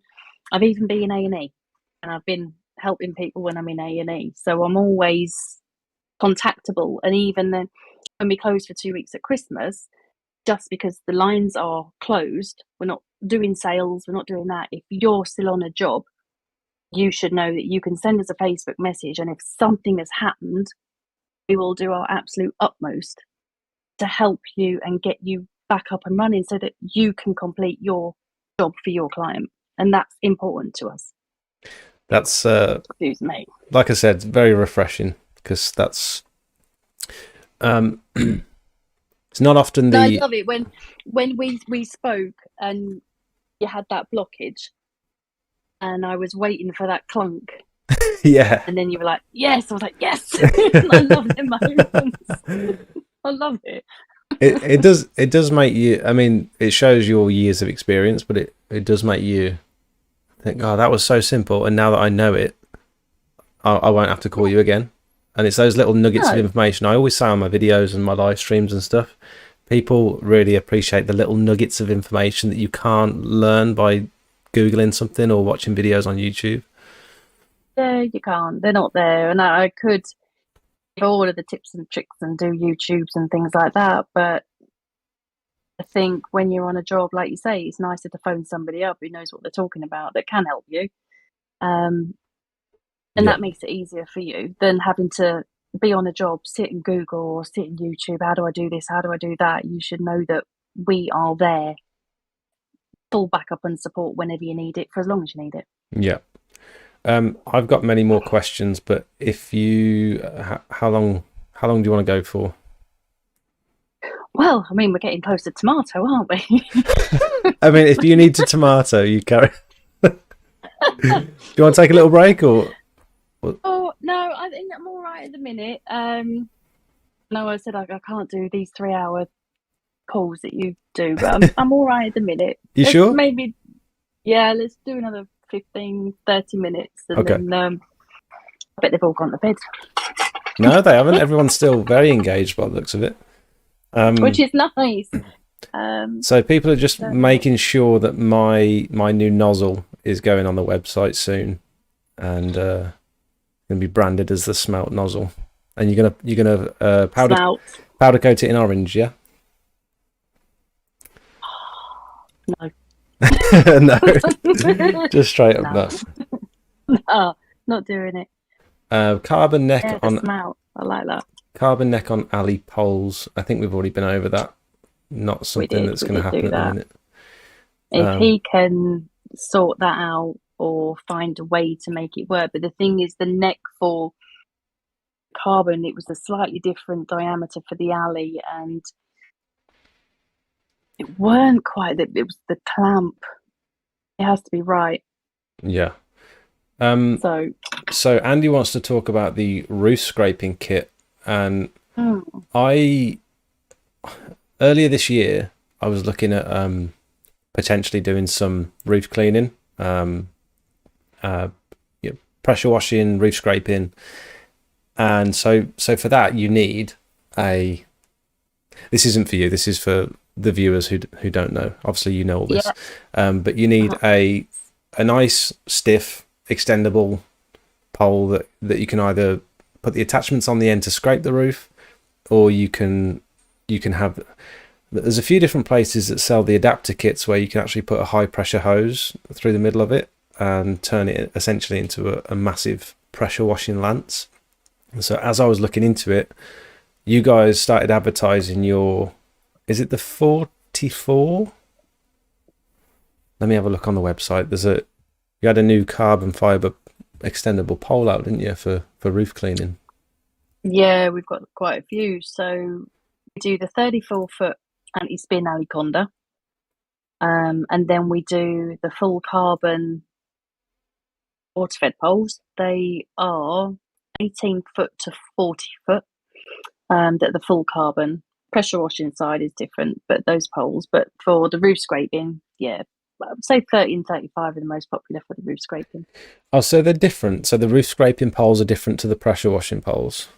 Yeah. So with the aliconda is purely a roof scraping pole, purely. The carbon poles, they're full carbon, and they are from section 1 to whatever section, depending on the length. So with that, so those are the power poles. So with the power poles, they start from section 2. There's no first section, so obviously you can put your conversion kit in them. Yeah. So that's section 2 to section whichever it is. I can't remember now because we've got the 35-foot and the 45-foot, and they are 35-foot, 45-foot without that first section. Oh, and you sell the poles with the conversion kit on as well, so I don't need to go somewhere else to buy the conversion kit. No. So the gutter clearing is, the gutter vacs are our core. They are who we are. And then everything else, when it comes to the pressure washing, the roof scraping, the soft washing, they are kind of your one stop. So you can come here and you can get everything that you need. Say if you're having to go to X, Y, Z for different things, you can get it all under one roof. And with the roof scraping attachments, is the So you can't do the roof scraping with those poles. No, I'm just looking at the roof scraping poles now. Is for someone who's on a budget, it's back on. And they just want to get started in roof scraping, what would you recommend? Depends on the budget. I think if you're doing the roof scraping, the aliconda is ideal for staff. Oh, that's a cheap £165 aliconda pole. That's 3.3 kgs, I think it is. But as I say, that's roof scraping only. So if you're then looking to apply the biocide after your scrape, then that's where the full carbon poles come in. So the full carbon are more rigid than the aliconda, because the aliconda is going to bow slightly, where the bend and the weight at the end of the pole. It's a cheap pole. It is heavy. I've been out on scrapes with customers, and I wouldn't be able to use the aliconda because that'd be too heavy for me, and my shoulder won't like it.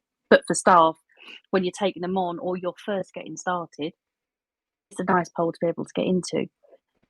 But say if you are wanting to apply a chemical treatment after, then the carbons, you can run your hose through that, put a brush on the end of it, and then brush in your biocide. So do you do the brush heads to we do to put on the end of these poles? So on our soft washing accessories, we've then got the angle adapter. All the carbon poles come with a pole tip, an EU threaded pole tip, which will attach to the scraper head. But then you can remove that, add on the angle adapter. We've got the younger end light 27 and the younger end light 40. 27 on the roofs, the 40 on the externals of gutters or cladding. The hose tail, hose lock connector. We've got the chemical boxes. So there's everything there, and the biocides as well. Excuse me. And is there like a starter kit of the blades that you'd recommend? Because I'm always confused with the blades. There's so many different ones. Is there like a? There are. Is there like a? Oh, you've got. If you're starting out and you want to try it first before going in for the full kit, because sometimes if you're starting out, you might well find, but you know what, it's not for me, or there are some that you're just never going to use because those blades aren't in your area. You've got the head with one blade, So if you've got that one to start off with or your own, you've got that. You can then add on a brush if you want to, add on the ridge or the hips if needed. 10 blade kit is your 10 most popular. Then we have the 18, and then we've got the full 29. So you've got 3 steel wire brushes, the polypropylene brush, and the full kit. We now include the polypropylene wire brush with that as well. Mm-hmm. They're all within that. I think these are the brushes, the wire brush attachments, for the roofs that I've only scraped a few roofs with like the flat tiles, and I feel like the only roofs that I've done have been like low roofs or bungalows where I've gone up there on my hands and knees, and obviously it's not ideal. But if I had one of those extendable poles, I'd like to see how these wire brushes get on, because that looks ideal actually. Yeah. And we do 2 threads. So that one is for the EU thread, and then we do the other one for the Acme thread. So if you've got a pole with an Acme thread, then we do a wire brush for that as well. Awesome. Steve asked about magnetic signs. He says the stickers that you do, having a magnetic van sign would be far better. I can nick the image and order one, but if you sold them, I think they'd sell well. So you're talking about if Gutter Vacuum Systems were to design their own magnetic sign. What do you think of that, Julia? This is, again, we're going into like a product design meeting here. Showing? We are, aren't we? We're in a lot of brainstorm. Yeah. I don't seem to have that on. I've got magnetic van signs. That's all I can see. It was really far up. Ah, right. I can look into it. I can obviously speak with. So we've got the van decals, which are over there, which are 20 by 380, I think they are. And I've actually got some that are in production that are half size as well, because not everybody wants a great big decal on their van. So I'm having the smaller ones done, and I've also got some transparent ones as well. So where obviously our decals at the moment have got the white background, you've got different coloured vehicle, or you've got space for something that has a transparent, and we've got those. The magnetic side of it, I will have to look into. This is a nice idea. I hadn't even seen these. So those all at the moment will suit the pole type for everybody. Yeah. Who's got either of our poles, neither our neck. And say those are 20 by 38. So I'm having those done at 50% size, which should be with me possibly next week. And you can do the clear. You're going to do the clear ones as well if you've got like a weird coloured van. I've got the clear sat there staring at me, which I've got to get on the website. I've got so many things to get on the website. I have a list that's growing. So yeah, the clear ones should be going on there soon as well. Steve-O says, I've had a fantastic service from GVS and I'm very happy with my gutter vac, and my customers are impressed as well. Love that. Obviously, this is like a common theme. Have you got a preferred place that you'd like people to leave reviews after they've made their purchases? Google, Trustpilot. We've got a lot of reviews with 5-star on Google, and we are 5-star on Trustpilot, which is brilliant. I'm very, very proud of that. And I try to respond to every single one as I can. Obviously, I'm doing a lot of other things as well. But Google or Trustpilot is always appreciated. And obviously, we get them on Facebook as well. But yeah, any reviews we get, obviously, we do appreciate them. And they are genuinely appreciated as well. We don't just say thanks for the sake of it. It means a lot because we put a lot into it. So that little recognition, it really does mean a lot to us. Awesome. Massively. So Google or Trustpilot. Is there I'm going to let you go in a minute because you look like you're I'm not Kenji. I was just sort of I'm only joking. how embarrassing. No, I'm only joking. Is there anything you want to... I feel like we need to do this again because I feel like we've only scratched the surface. So if you'd come back, I'd really appreciate it at some point. What do you reckon?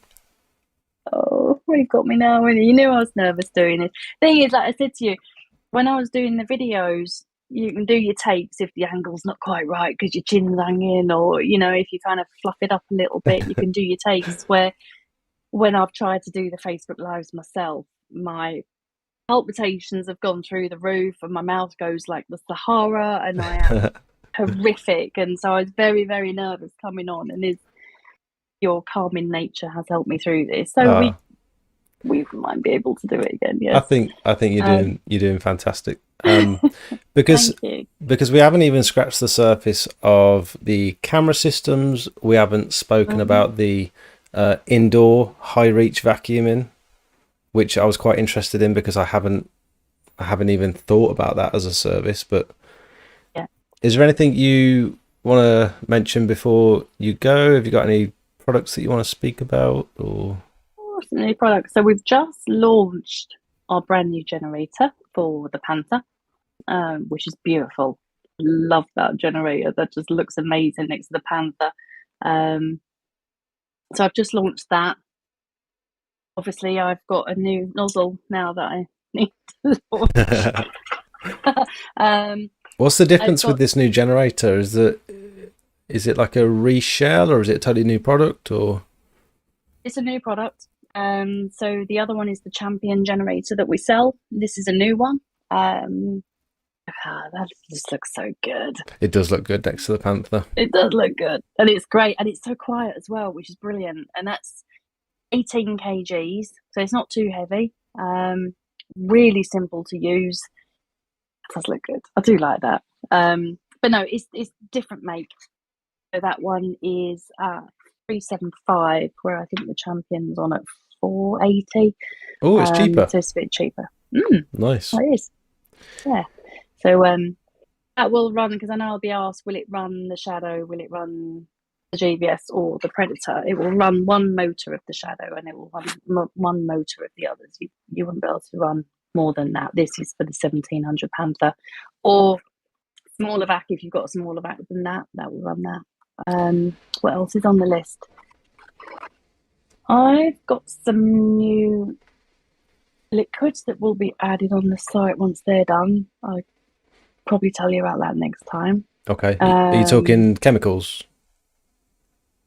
No, actually, I've got another one down here that's supposed to go on for solar panels. So we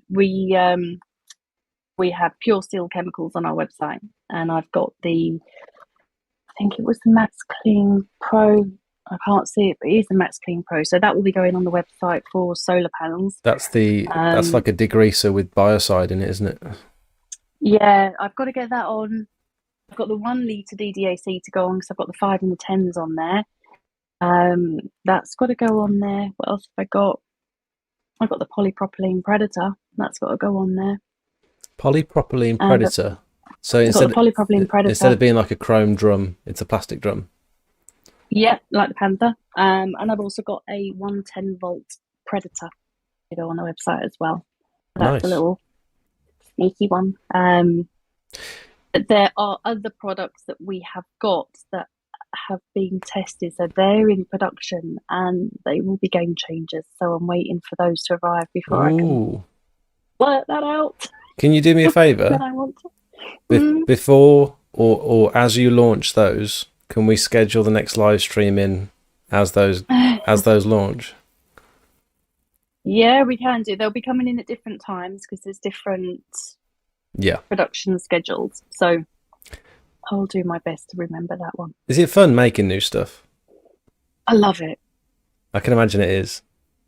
Yeah. And it can be a headache as well, because if you've got something and you want it changed slightly and it's not quite right, and I have got several customers that are testing. So we'll test things and then we give it to our customers and we say, right, good night, Squeak Clean Dave. Thank you. Thanks, Dave.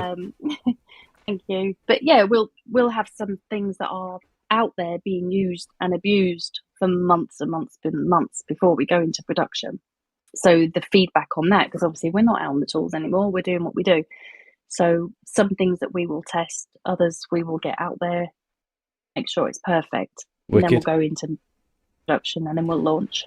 But if you ever want me testing anything, I'd be happy to do that. I'm sure some of these people in the chat would love to be be guinea pigs for you as well.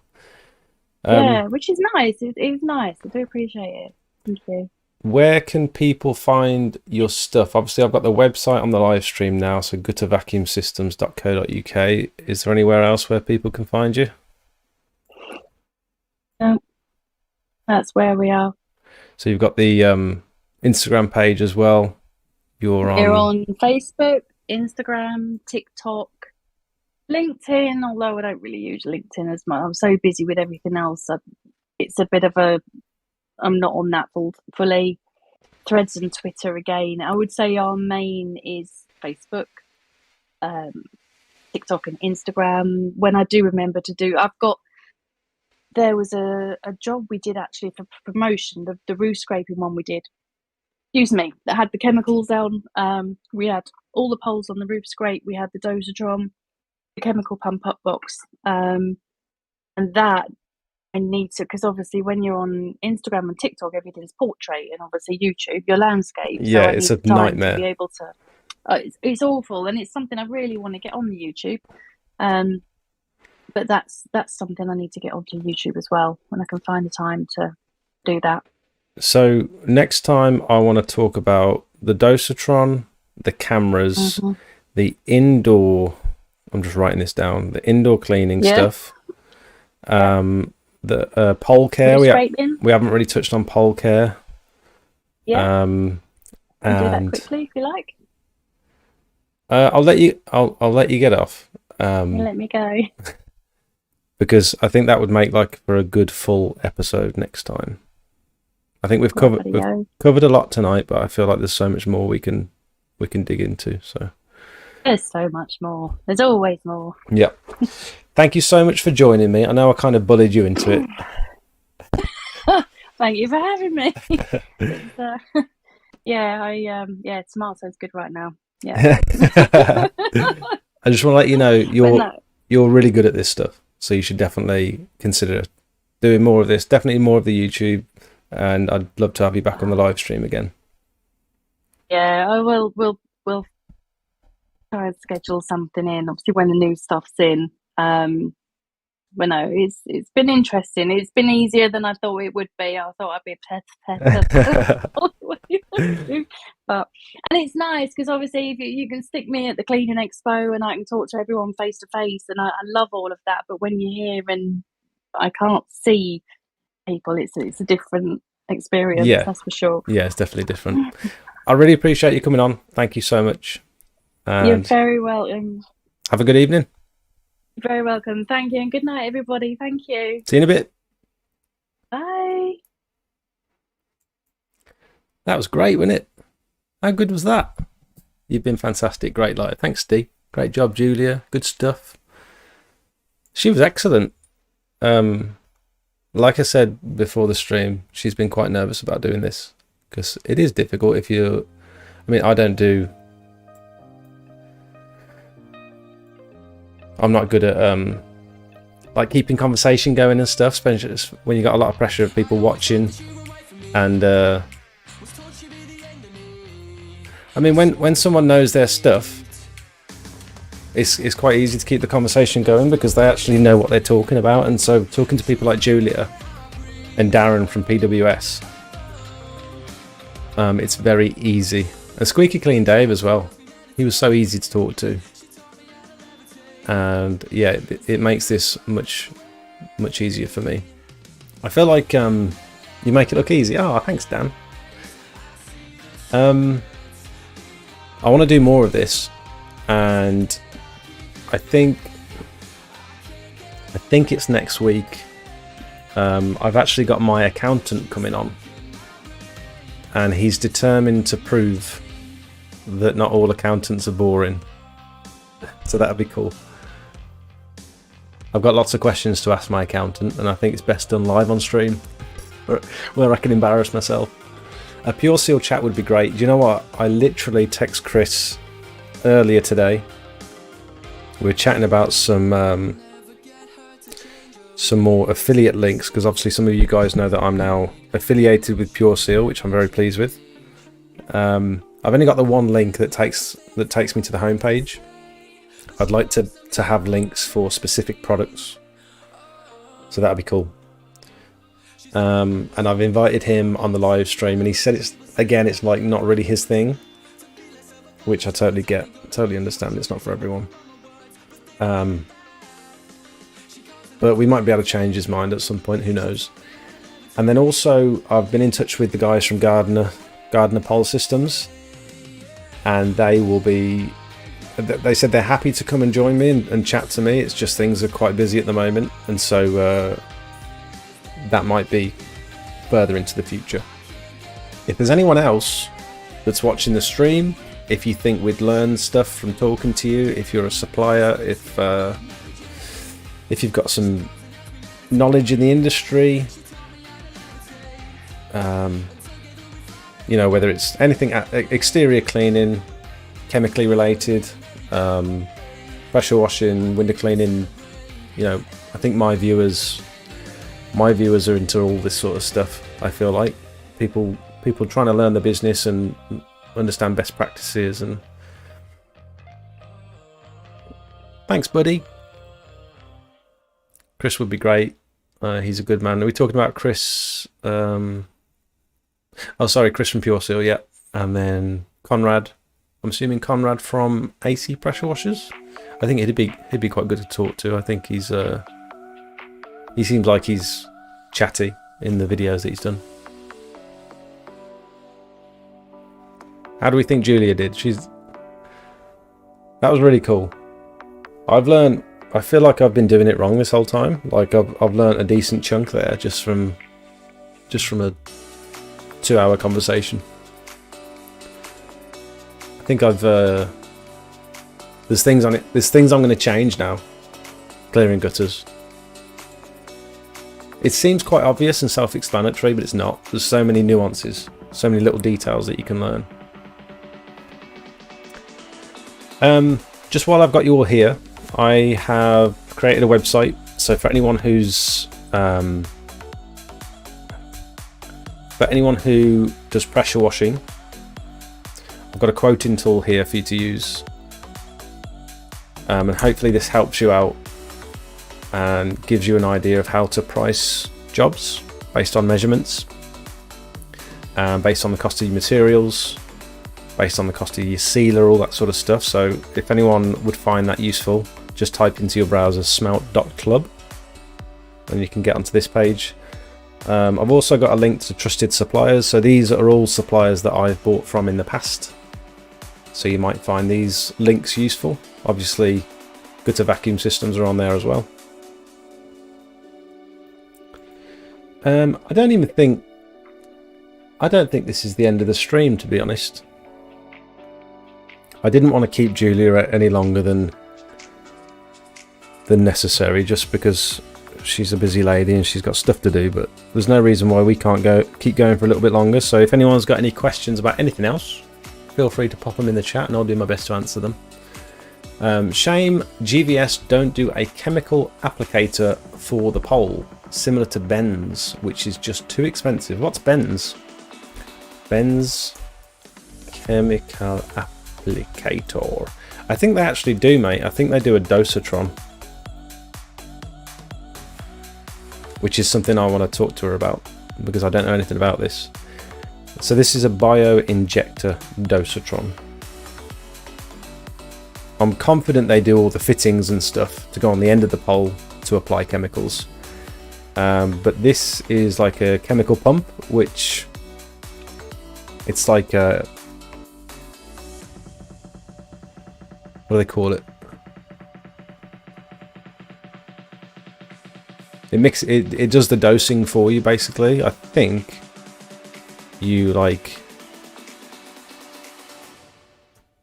set what kind of mix you want for your chemicals, and it comes out the other end. They are pretty expensive, just in general. I think there's quite a lot of tech in there to make sure you can rely on the mixture that's coming out. I'll certainly be doing a water run when clearing them out. I'll use my water-fed pole and spray water down. Yeah, I didn't think about I know some people do. What is this song? I know some people do the water tests afterwards once they've cleaned the gutters out to make sure everything's free flowing. I don't think it's necessary on all jobs, because most jobs you can tell very easily when they're clear. When are we having a meetup for a beer? Oh, that's a good idea. I thought the cleaning expo would be a good chance for us all to meet up and stuff. Thanks for having me on your channel. See you next time. Thanks, Julia. Thank you so much. That was awesome. It's about the amount of sand needed on your quoting tool. How accurate is it? So I'll look at that Ben's thing in just a sec. Let me get the link up. So this, let me turn that music down just a smidge. Yeah, the Cleaning Expo is in Coventry. I think it's in 2024 now. So the sand on this quoting tool is based on 1 bag per 15 meters squared.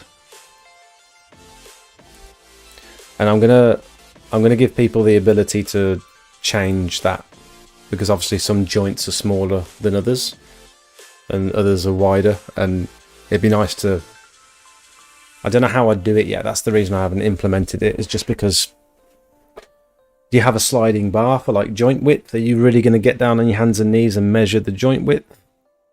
Or like, I don't really know how to do it. So I've just done like an average of around about 15 meters squared per bag of sand. So yeah, it's not accurate. It's just to give you a rough estimate. But I mean, hopefully this is useful to someone.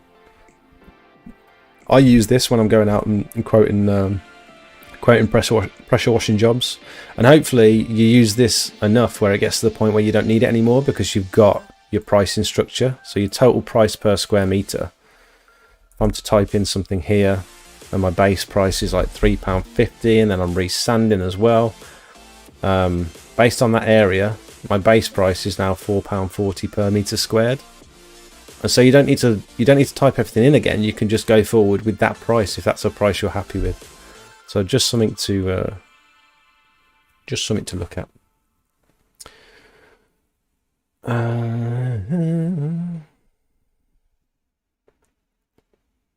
DA components do some pretty nifty things. They do the poles and chemical sprayers. I had a look at one of their videos the other day, DA components. Dan, I have a quick question about that. Oh yeah. Yeah, we've done that, haven't we? Rebler, they do now.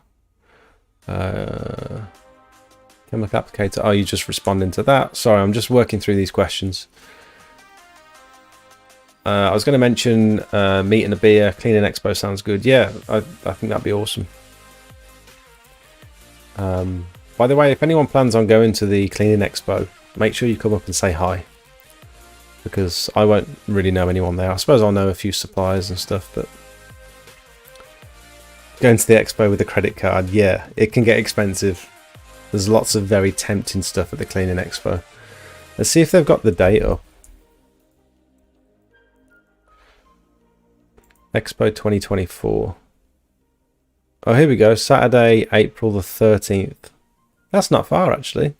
6 months away, roughly.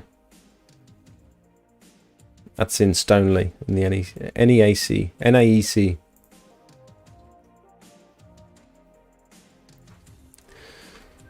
All the big suppliers will be there. Gutter Vacuum Systems. Thanks for subscribing, Great North Pressure Washing. Pure Seal are always there.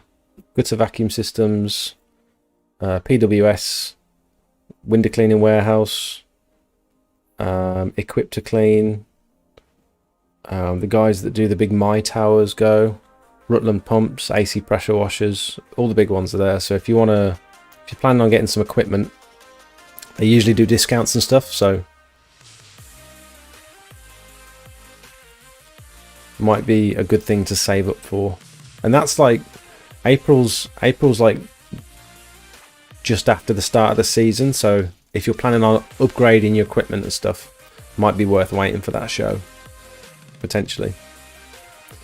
I've got 160 metre square block paving driveway. Nice.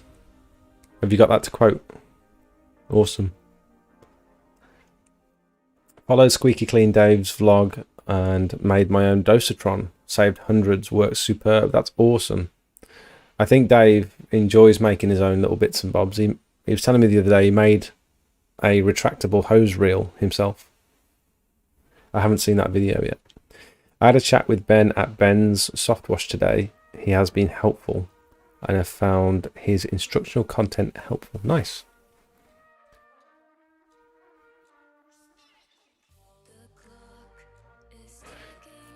If any of you guys haven't already, I don't know how many people in the chat are like regular viewers of mine. Oh, Maya's crying. But I do this every Monday night at 7:30, and I also put a video out every Monday night at 5:30 as well. So video goes live at 5:30, and then we go live at 7:30. And we try, well, lately I've been talking to interesting people. Usually I just do this on my own. I have been for a couple of months. But recently we've been having some interesting guests on. So if this is the sort of stuff you enjoy, try and keep up with all like the latest news in pressure washing and stuff. There's always seems to be stuff going on. So we try and keep up with all that. I did it using your tool, just weren't sure on the amount of sand. Got you. Guys, I'm going to be back in just a sec. I'm going to nip for a wee. I'm going to check on Maya because she started crying. I can go for a little bit longer, I think. If there's any questions, put them in the chat and I'll get back to them when I come back. See you in a minute.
What do you guys think of my new leaflets? I did an order for Vistaprint on Friday, I think. And I got free delivery because I didn't want to pay for the more expensive ones. And it's here already. It said it was due in it was due next month. I've got them all. So I've got these ones. It's a shame the camera's flipped. But I've got these, which are just, we're in your area. I've never handed anything like this out before.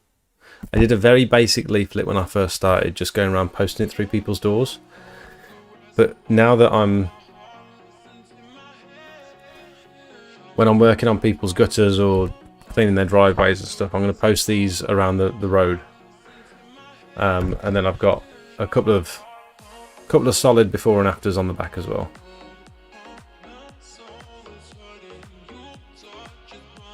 And then it just takes them to my social media so they can see the rest of my portfolio, I suppose.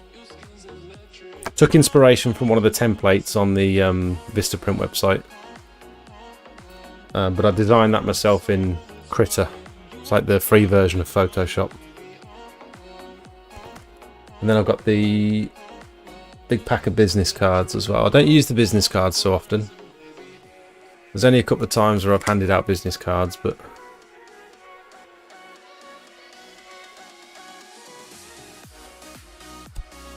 just plain on the back. I like them. Not bad. I made business cards when I first started, but I didn't really know what services I was offering at the time, so I just sort of put a bunch of different stuff on there.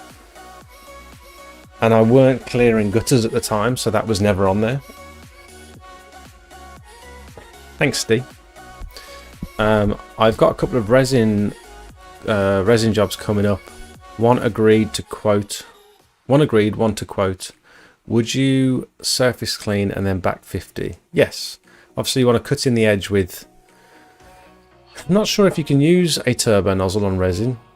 I think you're probably going to want to use a fan nozzle. Quote well with resin, just because we had another chap in our Discord who recently cleaned a resin driveway. And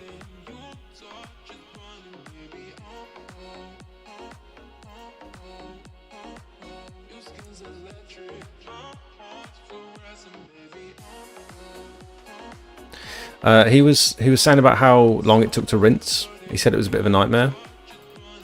So resin drives are a nightmare. I had one skip. I had one with skip and rust marks. Couldn't do anything about it. So I know they take a long time to rinse. Dave, you look a lot healthier and happier than 6 to 7 months ago.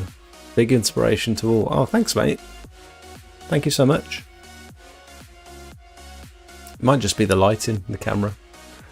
I've recently quit drinking. I've been sober for 25 days now. So, cheers. If you've seen me drinking beer on stream, it's non-alcoholic beer. Quite proud of myself. I haven't been sober for... I can't remember the last time I was like... not drinking. Most nights. So, yeah. I think resin drives take a long time to rinse. And if there's any stains, any rust stains at all, it's going to be quite difficult to get out. I mean, I suppose it's like most rust stains, you're going to need a product like the Pure Seal Smelly Gel stuff. But just factor in that extra time for rinsing.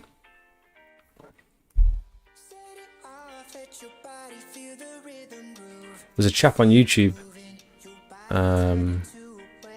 You could leave the whirl away in one spot for like 30 seconds and dirty water would still be coming out. The water wasn't really running off, it was just absorbing it. So definitely a different challenge when it comes to resin. There's a chap on YouTube, I can't remember his name. Does anyone know the guy's name who does pressure washing videos on YouTube? And he's always got like a mug of tea. Like he recently started pressure washing. I think he started with an electric machine, like an electric carter or something, and then he's recently upgraded to a slightly bigger one. And he's always got a cup of tea when he starts the video, and he takes a sip from his tea. I like his videos. But he did a video when he was cleaning resin, and you could see it was like taking much longer to rinse down afterwards than like tarmac or block paving would. I want to start my own thing, but I'm scared to actually take the step. With your video today, I almost felt I was sat speaking to you. Top work, mate. Good. Oh, thank you. That was the intention. I wanted to just I wanted to get rid of all the no music and frills and all that sort of stuff, and just talk directly to the people that needed to hear it, because I think a lot of people just need that little nudge in the right direction. Andy, thank you. Calling it a night. Great chat tonight. Later, guys. Looking forward to the accountant next week. I'll have plenty of questions. That's good to know. Good to know you're looking forward to it, because it's not the most glorious of things to talk about, accounting, especially not for me. I mean, I'm not a numbers guy. But honestly, his name's Neil. I think it's next week. His name's Neil, and he's fantastic at his job, and he's fantastic at explaining stuff to someone like me. I literally told him, talk to me as if I'm a child and if I'm totally stupid. and he just simplifies everything, breaks it all down really nicely. Most of the stuff I'm worrying about, you don't have to worry about. I think it's definitely worth having him on. He's quite up for it. Same as that with the abstinence smelty. Laters, nice. Rebler, congrats.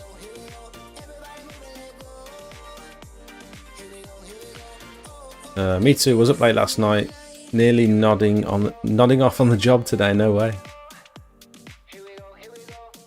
Do you know what? On that note, then, I'll probably do the same. No point dragging this out. We've had an interesting chat tonight. I think the stream's gone really well. I'd like to, if anyone's hanging around for a bit, just another 5 minutes, I'd like to plug a few things that are going on at the minute for me. If you want to be a member of this private Discord channel, we're constantly trying to help each other out. We're showing each other the quotes that we do. We've got a couple of guides on here. I'm posting stuff on here that you won't see me post on my regular social media accounts and all that sort of stuff. And you can talk to me. You can just chat to me. I'm in here every day. I'm in here as often as possible. I get the notifications through on my phone. So it's a Discord group. You can download the Discord app on your phone, or you can have it on the desktop or your tablet or whatever. Really good group of people, and we're all just trying to help each other, trying to learn, and I thoroughly recommend it. So if you want to be a part of this Discord, it's $4.99 a month. So Circle members and above, you'll get access to the Discord. If you want to support the stream, feel free to join and become a member. I'd really appreciate it. We've got about 50 members now, which is amazing. Never in a million years thought people would be contributing this much every month. Return members as well. People keep renewing their memberships, and I think it's amazing. So I really do appreciate you all. Oh, signing up now. Thanks, David. Thank you so much. Was classmate, honestly, it hit hard. I want to do it, but I only got an Astra at the moment, no van, and I don't want to look like a monkey when I turn up on the job. Also, can't hire a van. Dave, I started in my girlfriend's Toyota RAV4. I had a machine and a hose reel. That's all I had. Oh, and a broom. That's literally all I had. And I started doing jobs for friends and family, and then that snowballed into doing jobs for their friends and family, and honestly it just goes from there. So there's no reason to wait. Honestly, there's no reason to not just start now. It's the longer you leave it, the further away it will be from happening. David has just joined. Welcome, mate. Thank you so much. Anybody ever ordered stuff from roofscraper.co.uk? I recently did, and I feel like they might be a bit scammy. No communication and no order confirmation. Ooh. No, mate. Sorry, I don't have any experience with them. I've not heard anything about that. Sorry. Keep us posted about that, though. There he is. Thank you so much, David. I really appreciate it. So you can join and become a member. If you're not able to access that for whatever reason, it's probably because you're on an iPhone. And oh dear. And for those iPhone users, there is a link. There's a link in the description of every one of my videos. If you scroll down a bit, you can click this and open it with Safari, and that will give you access. Like I said earlier, I've got my quoting tool for anyone who's struggling to quote pressure washing work. I'm also now affiliated with Pure Seal, so if you do decide to make a purchase from Pure Seal, please feel free to use my link, which is just here in the description of all of my videos. I earn commission off any of your purchases if you click my link first before making a purchase. I've done a couple of jobs for my friends and family. and made a small TikTok, but just don't really feel comfortable take responsibility on my own name before I know what I'm doing. Now, that's perfectly reasonable, mate, and that's why it's good to just start small. Start small, do what you're comfortable with doing. Like if you're not comfortable using chemicals just yet, don't use chemicals. Do a lot of research first. It says link expired for Discord. Sorry, David. If you go onto the community tab, I need to update that really. But if you go onto this community tab on YouTube and scroll down a bit, there'll be a new link for Discord, and you should be able to get in like that. I know which bit you mean. It comes up on like the perks and stuff, and you click it and it's expired. I need to update that. Sorry.